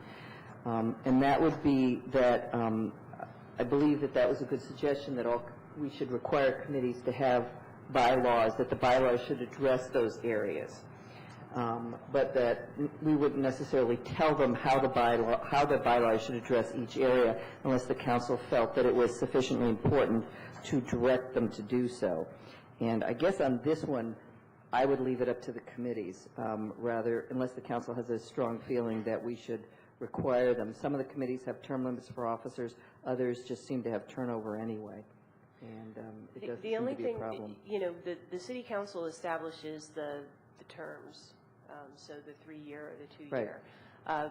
But I think that the only thing I would feel strongly about is in their bylaws they should indicate when their elections are held, so that it's a standard time. It is something that everyone knows about. And from my experience with the city committees, it seems like the annual election is an important time of either turnover or new vision or opportunity, and so we could recommend that it be an annual election of officers. But if there was some compelling reason why they didn't do it that way, you know, I would be interested in their perspective on that. So. And certainly if we required an annual election of officers or an annual selection of officers, then there might be turnover and there might not be, but unless we felt that this was an issue. I just don't want us to get bogged down. Now I'm sort of regretting perhaps taking this out of order, because I thought it would be a fairly simple one. So let me just say, unless there's a strong feeling, I guess it seems like myself and Bruce are sort of in the if it ain't broke, don't fix it mode, if I can just make that assumption based on what you initially said. So Terry feels that we should. Let's just sort of see where people are. I agree with the suggestions that Joy just made in terms of requiring bylaws and requiring them to tell us if they are putting term limits on. But there's a secondary thing, which is, do we want to require the term limits on the officers of the quasi-judicial committees? How do people feel? Yes? Yeah. I don't feel strongly that we have to put a upper limit on the officers' terms, but I feel that if we go there for the quasi-judicial, that I would want to consider, even though it kind of doesn't fit that rubric, I would want to consider the Board of Elections under that same category. Okay, but you're not arguing that we do it? Correct. What do the other members of the council feel? I was hoping we could dispose of this one. You're trying to dispose of the term limits? Yeah, I'm trying to decide whether we're going to do it or not do it. Do what? Require the committees. Who's on first? No. The question in front of the council right now is, are we going to require the quasi-judicial committees to put term limits on their officers In their bylaws. in their bylaws? No, no. Mm-mm. I don't see any reason to separate them from any other committee that needs to have bylaws. Okay, okay, then I think the answer to that is no, okay? I'm seeing four no's. So let's move on to the next one, So which is, are we going to have them do bylaws? Can we deal with that now? Yeah, Okay. let's deal with that now. all right, have bylaws. Now, I see procedures. The Ethics Commission has procedures, and I know some of the Ethics Committee members, and I'd like to make sure that we haven't ruled out that procedures could also cover what we're indicating. I believe that most of the quasi-judicial committees do have some form of procedures, because they have to have a procedure for dealing with, is my mic on? It doesn't sound like it is. Yeah. Well, COLTA has bylaws. The Ethics Commission COLTA also has has procedures. Okay, maybe I'm misinterpreting what the Ethics Commission has. Jesse, can you clear that up for me?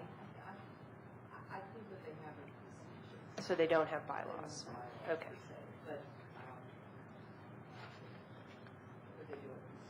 Okay, that's what I was referring to, Mayor Porter, is that if procedures are adequate, procedures/bylaws are something that we, as a council, could expect from all of these committees.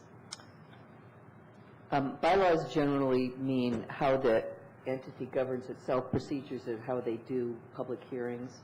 So I'm not sure that they're interchangeable. Because I know at the election, they have procedures about how they handle complaints, for example. But I don't believe their procedures govern how they elect officers. Okay. But I would be in agreement that we probably should require bylaws of all the committees. Is it? I would agree with Mayor Porter on that. Okay. All right. And I would say that we should have certain characteristics for the different types of committees, minimum requirements for those bylaws.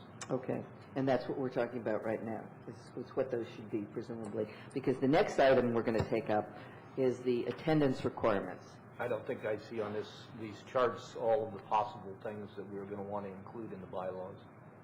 I would think we could just say, yes, we think there should be bylaws, and the clerk or somebody can come back with some recommended pieces, and if we have any ones that we want to add to the list. That's a good idea. All right. Let's deal with the attendance requirements, because this is something that has come up to us from the various committees, and they have wanted the council to deal with this.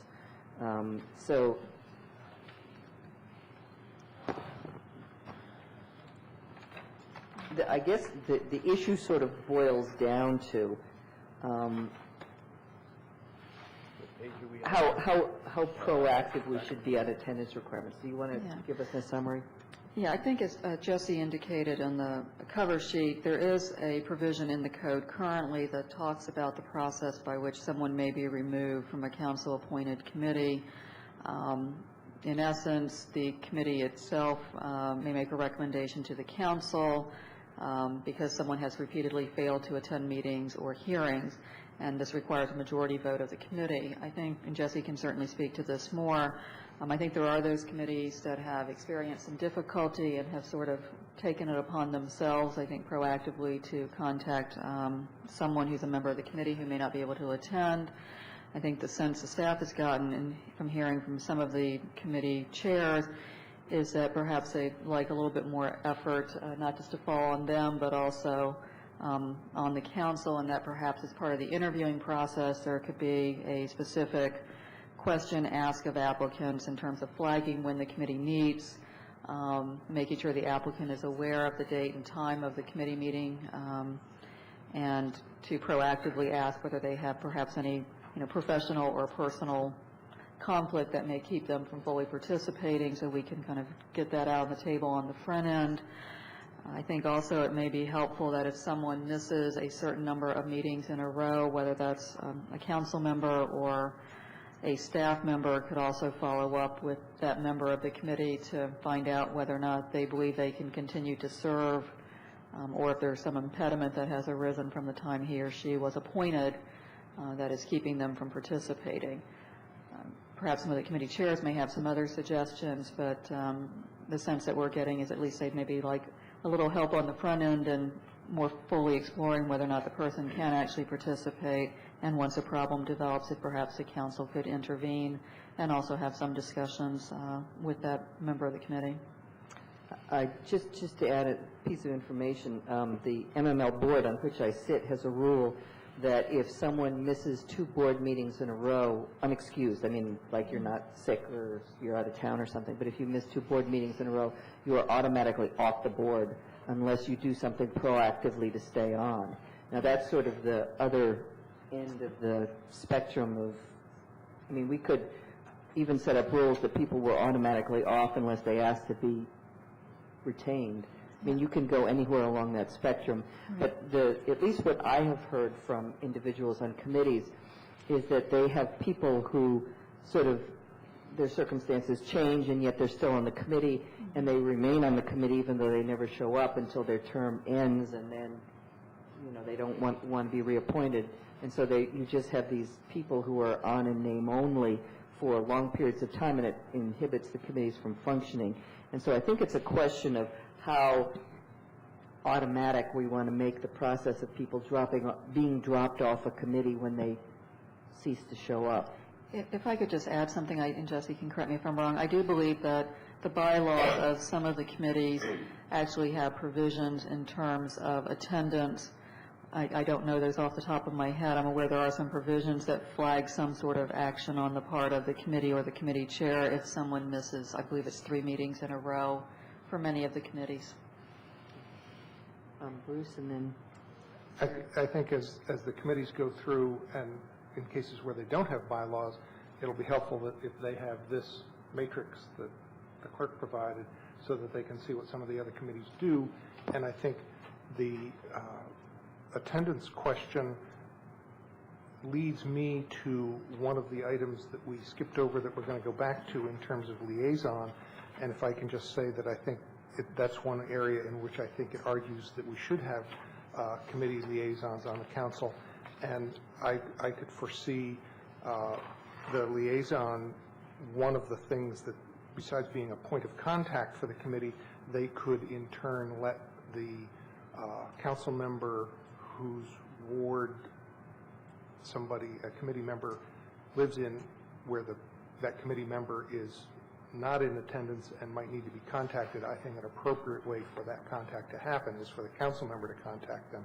Since it's the council that appoints them, I think that's a good way for follow-up to deal with that question when it comes up. Terry? Thank you. Number one, I think that what I see by talking about attendance, that one of the rules that we need to implement is that committees must take attendance and have a sign-in sheet so that it's documented who is there and who's not there. And then I would suggest that we use an approach similar to what Montgomery County does, that requires each committee chair to report to a clerk, in this case it would be the city clerk or whoever's designated by the city manager, when any individual exceeds the threshold of absences. And I would suggest that that threshold should be set at something like 20% or more meetings within a 12-month period. And by doing it on a percent basis, that would handle committees who meet on various dates. Some committees meet monthly, some might meet quarterly. Setting the threshold at 20%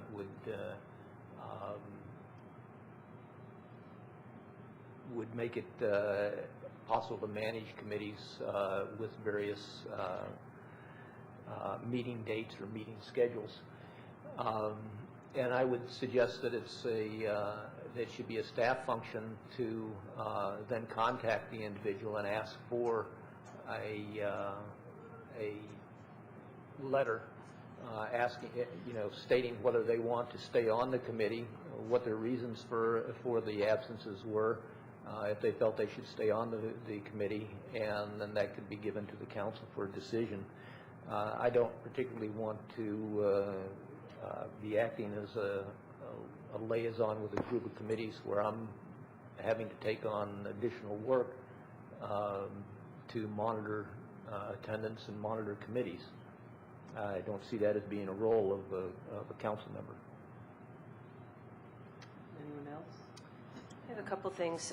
I think for better or worse, on the city council, we're generalists, and if we start going to this council liaison to committees, that we will undoubtedly have unintended consequences of that.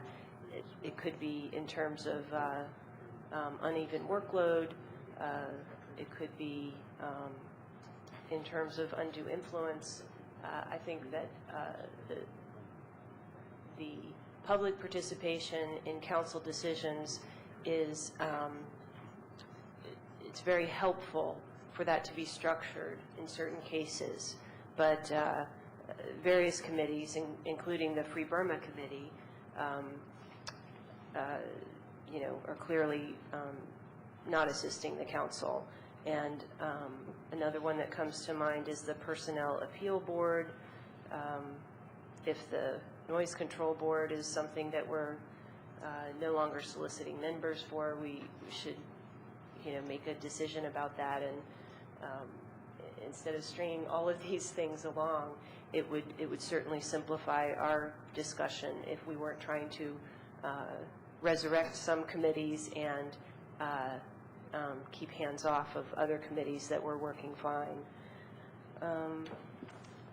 The main thing that I would say that I would want to see in the bylaws is just that there was an indicated time of an election, that the election was held by a quorum that the bylaws defined. And I'm concerned about the issue where committees cannot meet without a quorum. I think that if there is a set meeting for a committee meeting, it needs to take place, quorum or no quorum. Now, whether or not binding decisions can be made at that meeting is a different story. But it's very demoralizing for people to put it on their schedule and to show up for a meeting and then it to be canceled for lack of a quorum. So I would think that bylaws are something that this council might, be better at hashing out than many committee members. So it does seem to be something that sparked our interest, and we have some specific ideas about. Maybe there could be a template, or one of these groups that does have bylaws could, agree to share those. I think all of those things would be helpful in allowing the committees to tailor it to their demands. About attendance, I'm very comfortable with the way the the way the code reads right now, and it does allow for a mechanism, and it does indicate that a majority vote of committee members present at a meeting where a quorum of the committee exists is necessary to put this forward to the council. And I think that's the right way to designate it. It's a mechanism. If it's a big enough problem for the committee, when they convene with a quorum, the majority can vote that, and it would come to the council. The council can decide what to do. I think it's already laid out there, and I'd be uncomfortable forcing that on any committee that doesn't have it in place voluntarily. I think that a attendance requirement is an important thing to do, and we've been asked to do it by a number of committees. But I would agree with what Joy said, that I think leaving it up to the committee is a good thing, because it may be something that affects different committees differently. And so I think that would be a good way to deal with that, to require them to have an attendance requirement. I think we have to be a little bit careful about how the mechanism gets up to staff. We may require that the contact to remove a member for not attending meetings be made by the chair of the committee. We may require that it be voted on in the same way that the current charter the current code requires. And so there's a mechanism for doing it, but I do think that leaving it up to the committee as to what that constitutes is a good idea. We haven't really dealt with quorums. Were you going to deal with that later, Jesse, or are we? Is this basically what you were thinking of in terms of the attendance requirements? There's a quorum column. Right. But the question is, we don't have a requirement right now for quorums, I don't believe. But that would be something that we could ask the committees also to specify in their bylaws. I would agree that it is demoralizing for people to show up for a meeting and then the meeting doesn't happen. But there are certain recommendations or certain decisions that the committee makes that ought to be made by no fewer than a quorum of the committee, or they're not going to really have any substance when they come up to the council. But I don't know if the attendance requirement is a way to get at that. No, I wouldn't think so. And I do think that the credibility of selection as an officer of these committees is called into question if it's not done with a quorum present.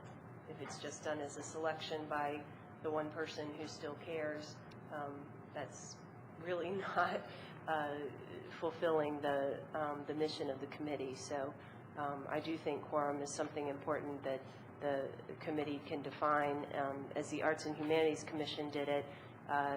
As long as 1/2 of their members are there, depending on how many members, how many spots are filled at the time, they can carry on a meeting. But to pass an ordinance requires a majority. Do you know if that requires is that a distinction there? I'm sorry, I'm just not remembering their bylaws, but for Arts and Humanities Commission, the quorum column says that bylaws. I'm sorry, the Arts and Humanities, the ordinance establishing the. Says a bylaw, says a majority. Sets a majority, and the bylaws say you have. Right. It's a little bit different. Oh, I see. But let's Okay. Can we separate this and go back to the issue of the attendance requirements? Terry. Yeah, I think Councilmember Austin Lane made a good point that attendance requirements might be different depending on the types of committees, because we do have committees. In fact, she mentioned another type of committee, which is not an advisory committee to this council, and it's not a quasi-judicial committee. It's not a volunteer group to help city staff. It's a group like the Free Burma Committee, which is kind of an action committee on a specific topic area. And the attendance, any kind of the attendance requirements might be looser for that than it would be for committees such as advisory committees, and certainly the quasi-judicial committees. You would want to have strict rules on attendance. I'm definitely opposed to the idea of putting the burden on the committee members to vote someone off because of, for any reason, including poor attendance. I think we should have some kind of standard. If a percentage isn't it, then we can pick a number of meetings, whether they be consecutive meetings or a number of meetings within a 12-month period, but that we establish the threshold for which the committee has to report to a staff member that someone has exceeded that threshold, and then have the staff member contact the committee member to find out if there is an explanation or if it should be passed on to the council for action. I should probably clarify what I was trying to say earlier was that I think we should leave it up to the committee what the standard for attendance is, because it's going to vary. I think what we should make standard is the process. that if an individual exceeds the number of absences that the committee has set, that the chair of the committee then report that to, that we set up the process, the chair of the committee report to the city clerk or whoever, and then the city clerk, after attempting to contact them, if they're not able to contact them, then bring it up to the council or something like that. But I think we should leave it up to the committee as to what the number of absences is, because it's going to depend on the committee. Some of them can work just fine with somebody not showing up for 2 or 3 meetings. Some of them, like the noise committee, if somebody's gone, they're going to be unable to operate. I agree with that. I don't agree with it, but I'm willing to compromise to that point. So, okay, so we set up the process, the committee sets the number of absences. Okay, all right, good. Go back to the... Are we going to discuss the process now, or how's that going to work? I think the process is almost in place. The process would be that the chair reports to the committee clerk, who then attempts to make the contacts, and if she's not able to make the contacts, reports to the council, and that person can be removed. So you're talking about a change to code?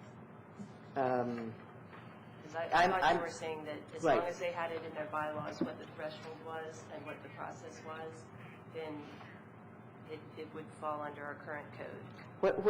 What I'm trying to do is I'm trying to remove the responsibility of the committee to take somebody off the committee. I think that, I forget who made that point, that's a little bit unfair to them. In other words, make the committee remove the person from the committee. Plus, since the council appointed them, it's probably only the council that can take them off. Well, that's right. The committee can forward a recommendation to the council. Right. And you're saying it's onerous to have a majority vote? I think it puts the committee in a difficult position. I agree. Couldn't we have it in the code that the member would be removed and it would take a action of the council to reappoint that person if we chose to do that? Because I think in most cases, if the person did not have a reason such as health or some other reason for those absences, that in most cases we would want them just removed anyway, so why not have the code say that? And the exception would be that we would reappoint them if they came back and said that they wanted to remain on that committee.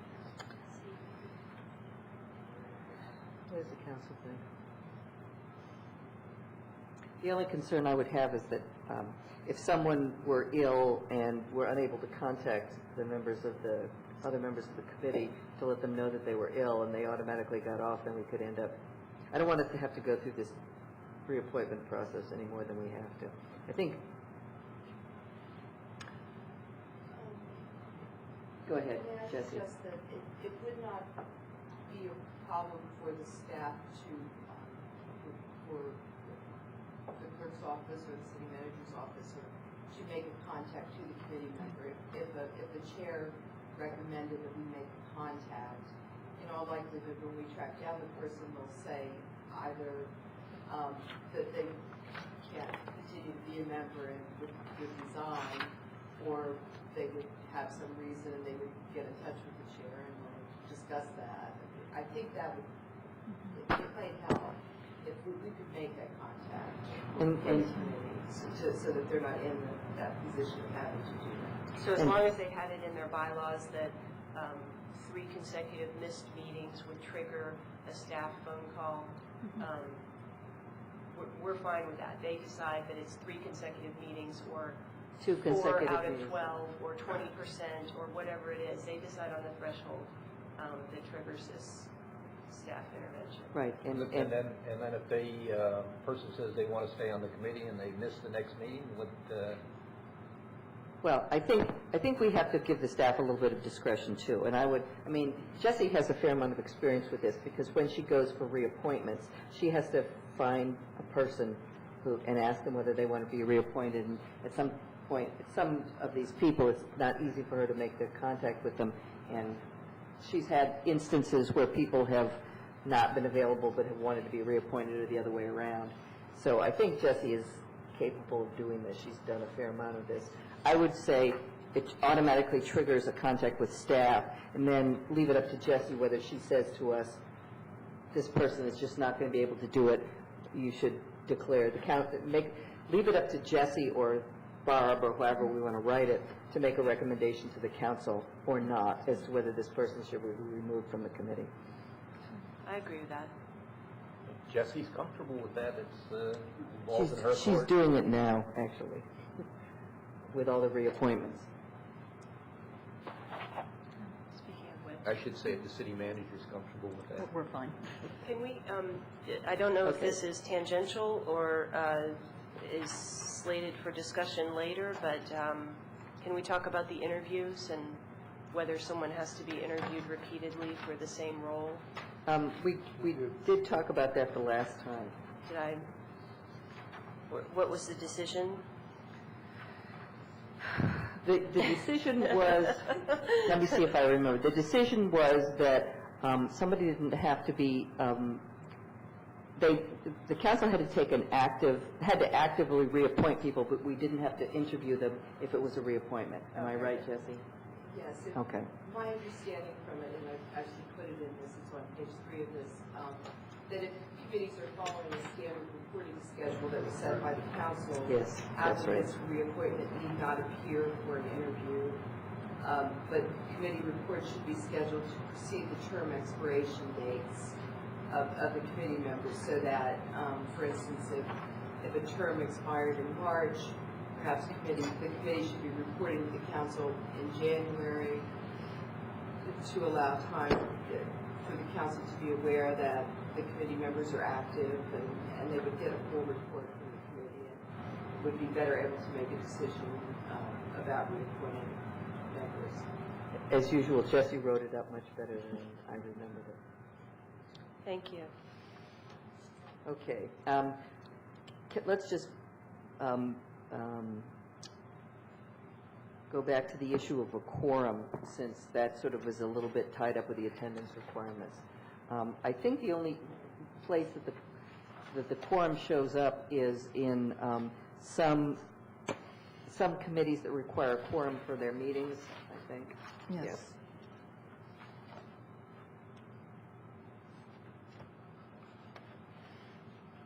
I thought one of these had a good sample, and it was, let's see, the committee shall not meet unless the majority of the active members are present, and so maybe How that's do one you way. decide who's active? Well, maybe one way to do that would be to say, once someone has missed 2 meetings, they could be considered inactive. And that way, they kind of resolve their quorum issue if they have an issue where they're kind of coping with somebody who's sick for a long time but doesn't want to leave. And then you could have maybe a more flexible definition if you wanted to. Well, there's another way to deal with that, and I think the Committee on the Environment has something similar to that. The committee meeting shall not be an official meeting unless a majority of the members are present. I presume what official means is they can't vote on, say, a recommendation to the committee or something like that. And they don't have to do minutes. Well, let's leave that aside. But because it seems to me that there could very well be informational meetings that could be very useful and could move a discussion the committee's having forward without a quorum, but that at any point where the where the committee's making a decision or a report to the council or recommendation, there ought to be a quorum present to officially do that. But the rest of the time, I don't know that we should require them to have a quorum. I agree, Mayor Porter, and I think the way that you just said it is good.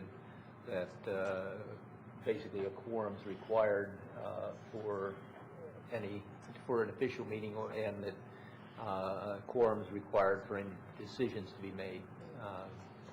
I think the question that remains on the table, though, is what percentage of the members is required for a quorum? How do we define quorum? it looks as if generally, generally 50% majorities plus are one considered, member? generally majorities are considered quorums, but I'm trying to look if anybody has anything different than that. So 50% of the members plus one member? Well, actually, we have said exactly half for the times that we've put it into our ordinance. We've said, well, No, no, it's I take it back. We majority. said majority Right. on arts and humanities, and we said 1/2 on landlord-tenant and COLTA. And so, for example, currently, for this body, there are 6 members. Right. And therefore, a quorum is 3 or 4? It's 4. Okay, then that should be the standard for the committees. 50% Okay. plus one. Okay, I think that's what majority means. Just so we're clear. Okay, all right. Are we okay with that? All right, good. May I ask a question? I think there is at least one committee I can think of that in its bylaws has a standard that's different than that. Since we're going to encourage those committees that don't have bylaws to adopt them, and some committees may have a standard different than that just articulated by the council. Is this just an issue that you'd like sent back to the committees if there is a conflict with the standard the council just discussed in terms of how a quorum is defined? For example, the Arts and Humanities Commission, as Jesse pointed out earlier, in spite of what the ordinance says, their bylaws actually talk about 1/2, which could just be, would not meet the standard the council just talked about. Right, I think it should be majority, as Mayor Porter said, and I think that's sort of the standard, isn't it? Yeah. I'm just saying if there's a conflict, we can certainly work with the committee. Yeah. Right. Yeah, so COLTA would have to change theirs. Yeah, COLTA would, a couple of them would have to change it, but I think that's sort of the standards, And Robert's rules. I think of committees like even the TASD committee, where there were a vast number of members of the committee, and you could maybe think of being less than the majority doing those. I still think the majority makes sense. So trying to think through all of the different possibilities, I think majority. I think as long as still we, makes sense. as long as we say that the quorum is involved only when the committee is making a recommendation to the council or a formal decision, then I think we're going to minimize the times that it's a problem. I think, yeah, and I think formal decision goes more than just recommendations to the council, though, because I think the committees do, say, newsletter articles where it doesn't require council action, but the committee may be voting on what goes into that newsletter article or reviewing the draft of the article. I use that as an example, not as a... I guess I wouldn't consider newsletter article a decision so much. Did you have something you wanted to add, Barb? Well, I was just going to say, my understanding is that in the bylaws of some of the committees, they specifically talked about a quorum just to have a meeting, because I think the intent of the bylaws, which I was not a part of writing, but that the committees didn't want to have to put themselves in a situation where they would perhaps have to revisit the same subject over and over and over again because you didn't at least have a majority of the committee present. Whether or not it was an official recommendation to the council, I think some of the committees have viewed it as a more streamlined way of conducting business, so you're not revisiting the same topic multiple times. But this may just be an issue that you're going to go back to the committees anyway, is that perhaps there'll just be some discussion with each of the committees, and when they come back before the council, perhaps they can provide some input on this issue. The other thing is I'm assuming that the parameters we're putting forward are sort of minimal parameters. If the committee wanted to have a more structured way of doing business, they could do that. Right, and that's another option, just to leave it up to each committee to make that determination. No, I mean, we could say, for example, that a quorum, as far as we're concerned, is only required when the committee was making a formal decision. However, if the committee itself wanted to say that a quorum was required for something else, they could do that. That's what I meant, yes. I agree. Is the council going to stipulate for the various committees how many times they should meet in a year period? And if so, does it require a quorum for those meetings to count? No, we're not going to stipulate that. Right. Yes. I would say that Because in for order some of for them these it's to zero. really be of service, I guess some of the committees have different purposes than others, but we should either be getting an annual report. There was one where it required a written report, and I'm not sure that makes very much sense. But I would think an annual report would serve the purpose that right now we're using interviews for, which is to get information from the committee. And, it really would be nice to hear from the activity of these committees. And if they have nothing to report, then we should factor that into whether that committee was necessary anymore. Well, we actually required annual reports from the committees. I just don't think that any of them need to be written. But they may be. Right, they could be. But a required written report, emergency preparedness is every 6 months, but there's no meeting requirement, so do they just function to meet twice a year at council meetings, or, I think the written report is important because the council may not be able to give them the time to have a full verbal report, so I think the written report, but we already dealt with it, so let's not go back and revisit things that we've already dealt with. So we already made the decision on the annual reports the last time, so let's move on to the stuff that we haven't already decided. And I think we've disposed of the 2 items that we had said we would do, so let's go back to the council liaisons to committees. Well, I think there's already been some different feelings. This was actually something I just wanted to raise with the council. I've seen it used in some other communities in which I've worked. The intention was really not to have council members attend necessarily each and every committee meeting. It was really to serve as a point of contact should a committee want to get some guidance from the council. I think we had this recently with the Noise Control Board, which I think had been approaching the city clerk and I for a number of months before they were able to come before the council, and just wanted to have someone that they could sort of touch base with. Not married to it, it was just I've seen it used in some other cities quite successfully. Whether or not it works here in Tacoma Park is ultimately a decision of this council. What does the council think? I mean, obviously, if we say yes, then we're going to have to be willing to do it. And I like the idea, and I think it can be fairly simple, and I think it's a question of us maybe volunteering for them, and it doesn't mean that, unless we decide it that way, like everybody gets 2, but if some people have particular interests, and as with anything else, if there's no perceived need, it's going to be no work, and if they perceive the need, something comes forward, they don't have to start contacting 6 or 7 of us. They can contact one and say, is this something that we need to pursue any further? Do we need to contact any of your colleagues? Can you give us some advice? It can be fairly simple. And I think just having somebody, a name in that slot, makes it easier to deal with some of those issues. What do the council members think? It sounds fine with me. It regularizes something that I think is already in place.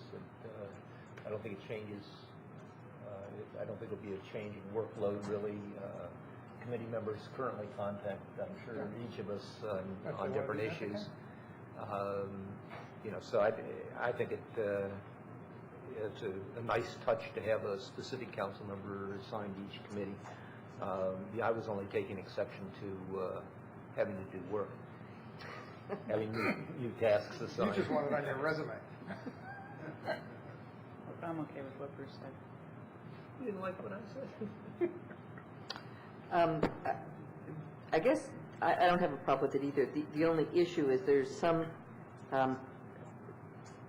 committees, like the Board of Elections. Is the Board of Elections going to have a council contact person, given that we're all subject to the rulings of the Board of Elections? No. How about city manager? Can be the Board of Elections contact. I'll duke it out with you for arts and humanities. Yeah, what about the quasi-judicial committees like COLTA? Does somebody, their liaison to COLTA? Yeah. Or the tree commission? That might be a little bit dicey because I don't think the council probably wants to give the appearance in the case of a quasi-judicial board that you're in any way interfering. So it may not be a one-size-fits-all approach. There may be certain boards that it's just not appropriate for because of the separation of your functions. So maybe it's all of the committees except the Board of Elections, COLTA, Ethics, I assume, would be one of those that's out. The tree commission. Tree commission. Citizens liaison. Personnel Appeals Board. I don't think they've ever met. Yeah, they only They meet have- in the case of disciplinary action taken by The myself. tree commission, so I guess noise control, those, so the quasi judicial and ethics and the Board of Elections wouldn't be included. That would be my thought. Okay, so if those are excluded, is the council okay with that? Okay, good. Now, the committee web pages. Did you want to say anything? Yeah, about I'll that? just make a few comments and then just leave it up to the council. Obviously, over the past couple of years, I know when I first started with the city, one of the goals I think that was specifically outlined in my performance appraisal form was to kind of try to enhance the city's website. And I think with the cooperation of the communication staff, we've really made some great strides. And certain of the committees have been using the city's website quite extensively. Others probably just have more rudimentary information on that, which we have been working to build. This was an issue that had come up, I think, during one of the committee reports a number of months ago. Certainly, if the council would like us to continue in the direction that we have been, which at least the way I've defined it is to have the city's website sort of be a one-stop information place, staff is more than happy to do so. And the communications director has expressed no reservation about having the staff resources to provide support to the committees. There has been a suggestion that perhaps some committees might wish to host their own websites and merely link to the cities. We're just looking for clarification from the council of what you would like us to do and how we should proceed. What's the council wants to do? Terry? I certainly appreciate the enhancements that have been made to the city website over the last year or so. I think, again, I do want to see the city website be a, how do you describe it, a one-stop shop? But I think that can be accomplished regardless of who hosts a website. That any committee that wanted to host their own website could certainly be linked to from the city website. I don't see that there's any more or less control that this council has over a website because it's hosted at one location or another.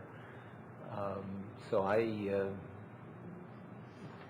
certainly willing to give the latitude to the committees, but on the other side of that, I do not want to incur any additional costs to the city for hosting those committee sites somewhere else.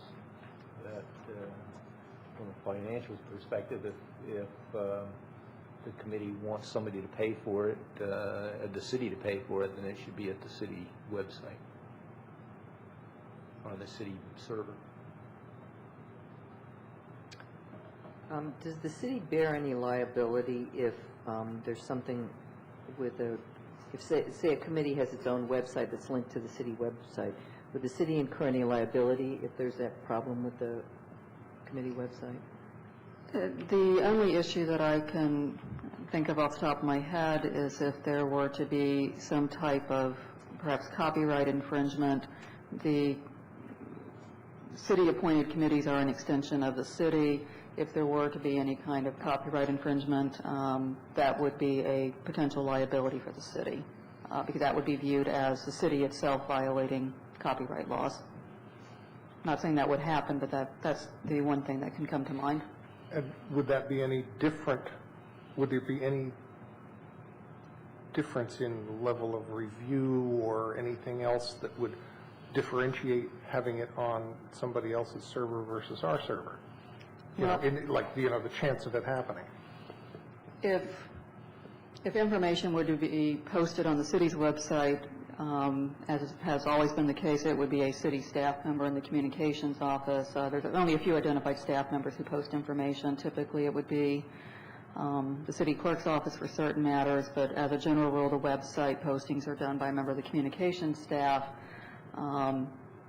We certainly review information just from a appearance standpoint to ensure it's professional, et cetera.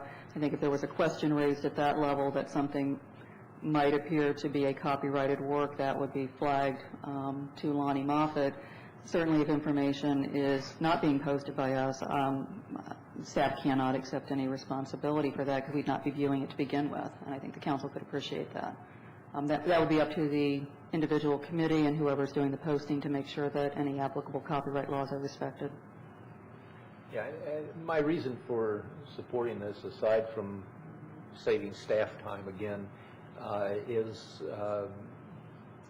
because of the dynamic nature that some committees have expressed their desire that the timing of getting things in and the frequency of changes can be somewhat limited if they have to depend on city staff to do the work. So there's that's the gain that I see from having it done outside of the city if the committee wants to take on that additional burden. Again, I certainly trust that committees, have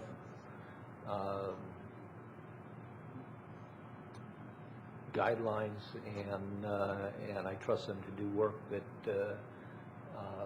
that would fall within the requirements, legal requirements such as the copyrights. Yeah, I guess I would agree that I don't necessarily think there's a problem with, flagging something. I just wonder if it's a real problem or a perceived problem, or if there's any past instance that points to any problem with the timeliness of posting on the city website. I haven't heard that there's any problem there. I guess I get back to looking at the problems that I've seen on the city website, and this is not to disparage the work of our staff members, but where, things such as the phone list taking months and months to get updated when employees leave or new employees come on. And that is certainly anecdotal, and it's not something that was brought to my attention by any of these committees. It's something that leads me to believe that response time can be better by committees doing the work themselves if they choose to do that. I'm not suggesting this would be the approach to use for all committees. Yeah, but it seems to me like the metric here is, was there an instance where a committee wanted to post something and the city didn't do it in a timely fashion? If that's the case, then that would be a problem, and that would be an argument for going to outside. But unless we hear that that's a problem, I don't think that's an issue. What's the rest of the council feel? Is the rest of the council awake? I'm awake. Go ahead, Colleen. Be careful, somebody made the comment about a deafening silence, and then I have to list everything. No, you certainly don't need to do that. I've received comments about committees and the city website, and there's a committee who feels like there are issues there and feels uncomfortable regarding what's been posted. I don't hear that much about timeliness, but just feeling like they can't post quite everything that they want to post. I'm not really clear on it because, I don't know, I guess it's sort of discouraging to me that it's 10:30 at night and we're talking about whether or not a committee can have a website or not, but I'd rather talk about affordable housing and traffic. But you'll get a chance next week. I'm going to be in St. Martin next week. I won't get a chance. I didn't hear your overwhelming support of my suggestion earlier this evening. What suggestion was that? That we have a committee look at this and try to organize it for us so we can discuss it in more. But that's not. I don't think that's the issue. I see the point that the staff has, and feeling like we want to have a uniform website, but I also feel like our front page of our city website is kind of cluttered.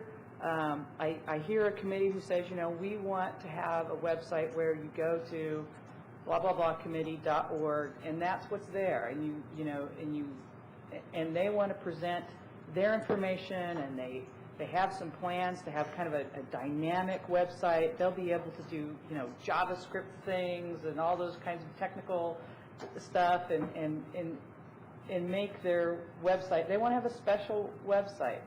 And, the city they have a nice website, and it follows a particular format for the most part. I don't know. I don't see why it's a big deal for them to have their own website if that's what they really want to have. I mean, you could link to it. You could put in a disclaimer as you exit the city's website. They can do stuff right away.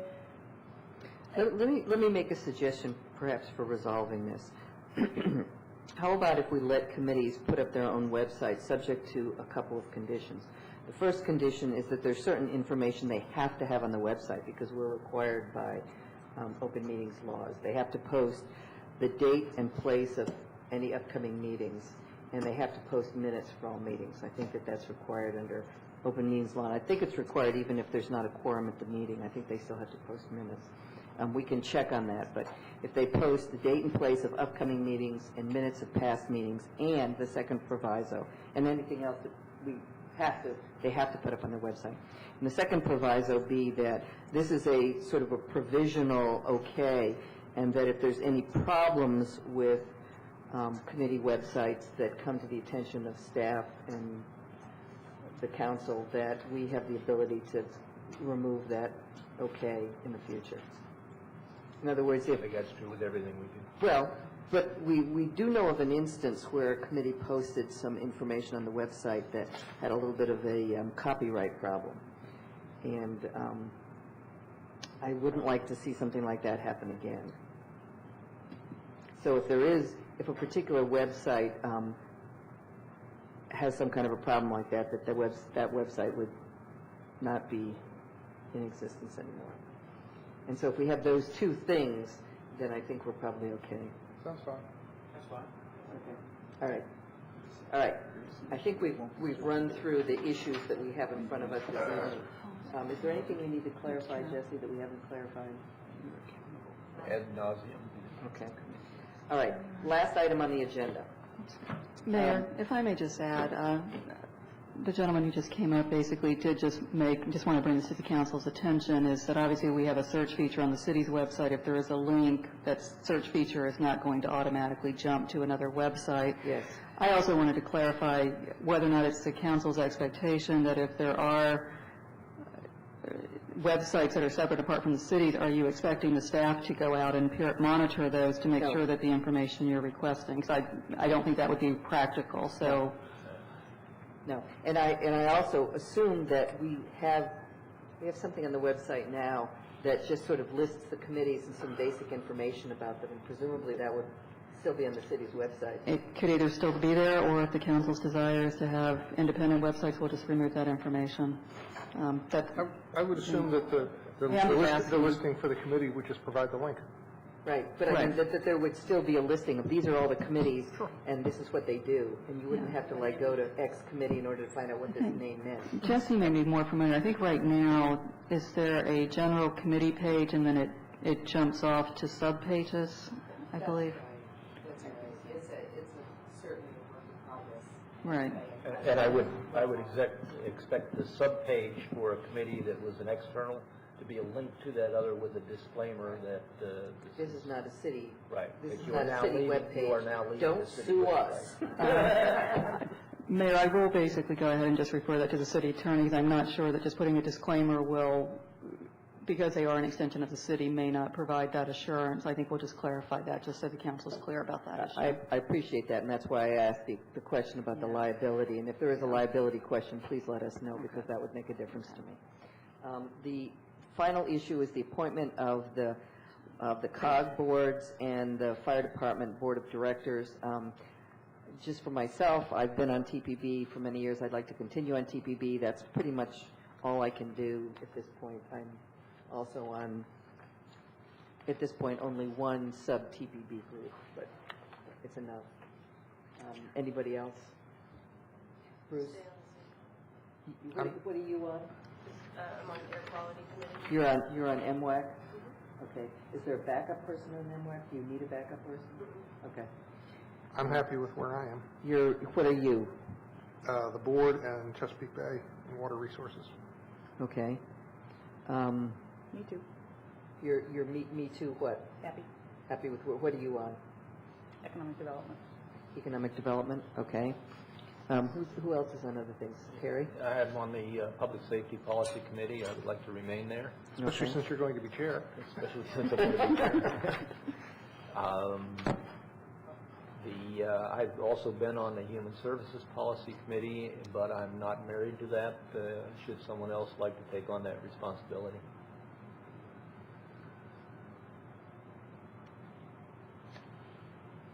I don't hear anybody fighting you for it. Does anybody want to do aviation? Maybe the Ward 5 representative will want to do that. Well, okay, we'll leave that as a question mark. How about aviation policy? Anybody want to do it?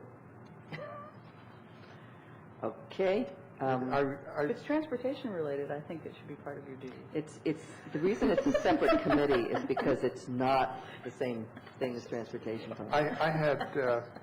I worked with that committee while I was board chair, and at one point I was asked to chair that committee.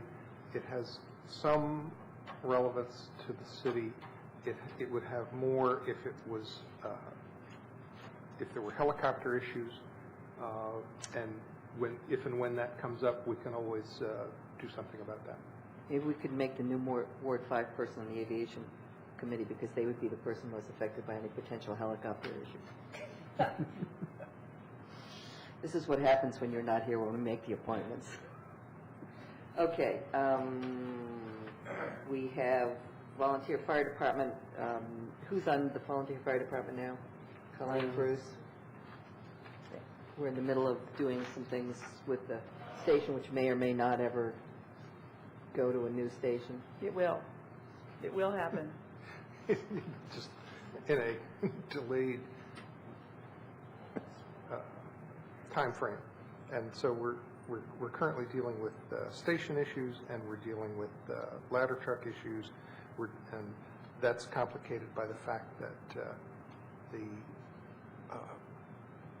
large purchase of trucks that was supposed to have, where the order was already supposed to have been placed, that whole thing has been put on hold. There are some big issues that we're in the middle of.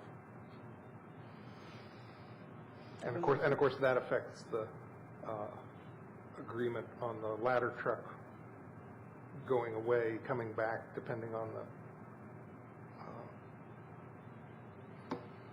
construction schedule on the station. Okay.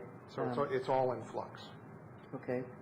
I have in the past voiced a desire to be on that board. I just wonder if there are any vacancies at this point. I want to go back to the board. I'm enjoying my time on the board, and I'm learning a lot about how the department does their recruitment and retention, a lot about how their volunteer force is changing. And also this year I spent a lot of time working on emergency services issues, and as you know, I spent 3 months at FEMA, and actually it's been an interesting sort of cross-fertilization between my day job and the fire department work. It's both informed me in my day job, and my day job I think has helped me sort of communicate back to the board about the various communication policy issues in emergency services and emergency planning. And Bruce has been on for many years, and I would advocate for Bruce to stay because he's probably the only person on the council who understands these in the level of detail that we need to continue our discussions with the county on some critical issues. He knows all the players. Yeah. But he also understands the nitty-gritty, which is important in this stuff. Since these same issues have been going on since the early 90s, at least. I think so. Okay, I think we're set then. Are we set? Still. Okay, all right. That was a 5-minute item, so I think we're okay. All right, if there's nothing else, we're adjourned.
Above the hills of vérité, on pêchait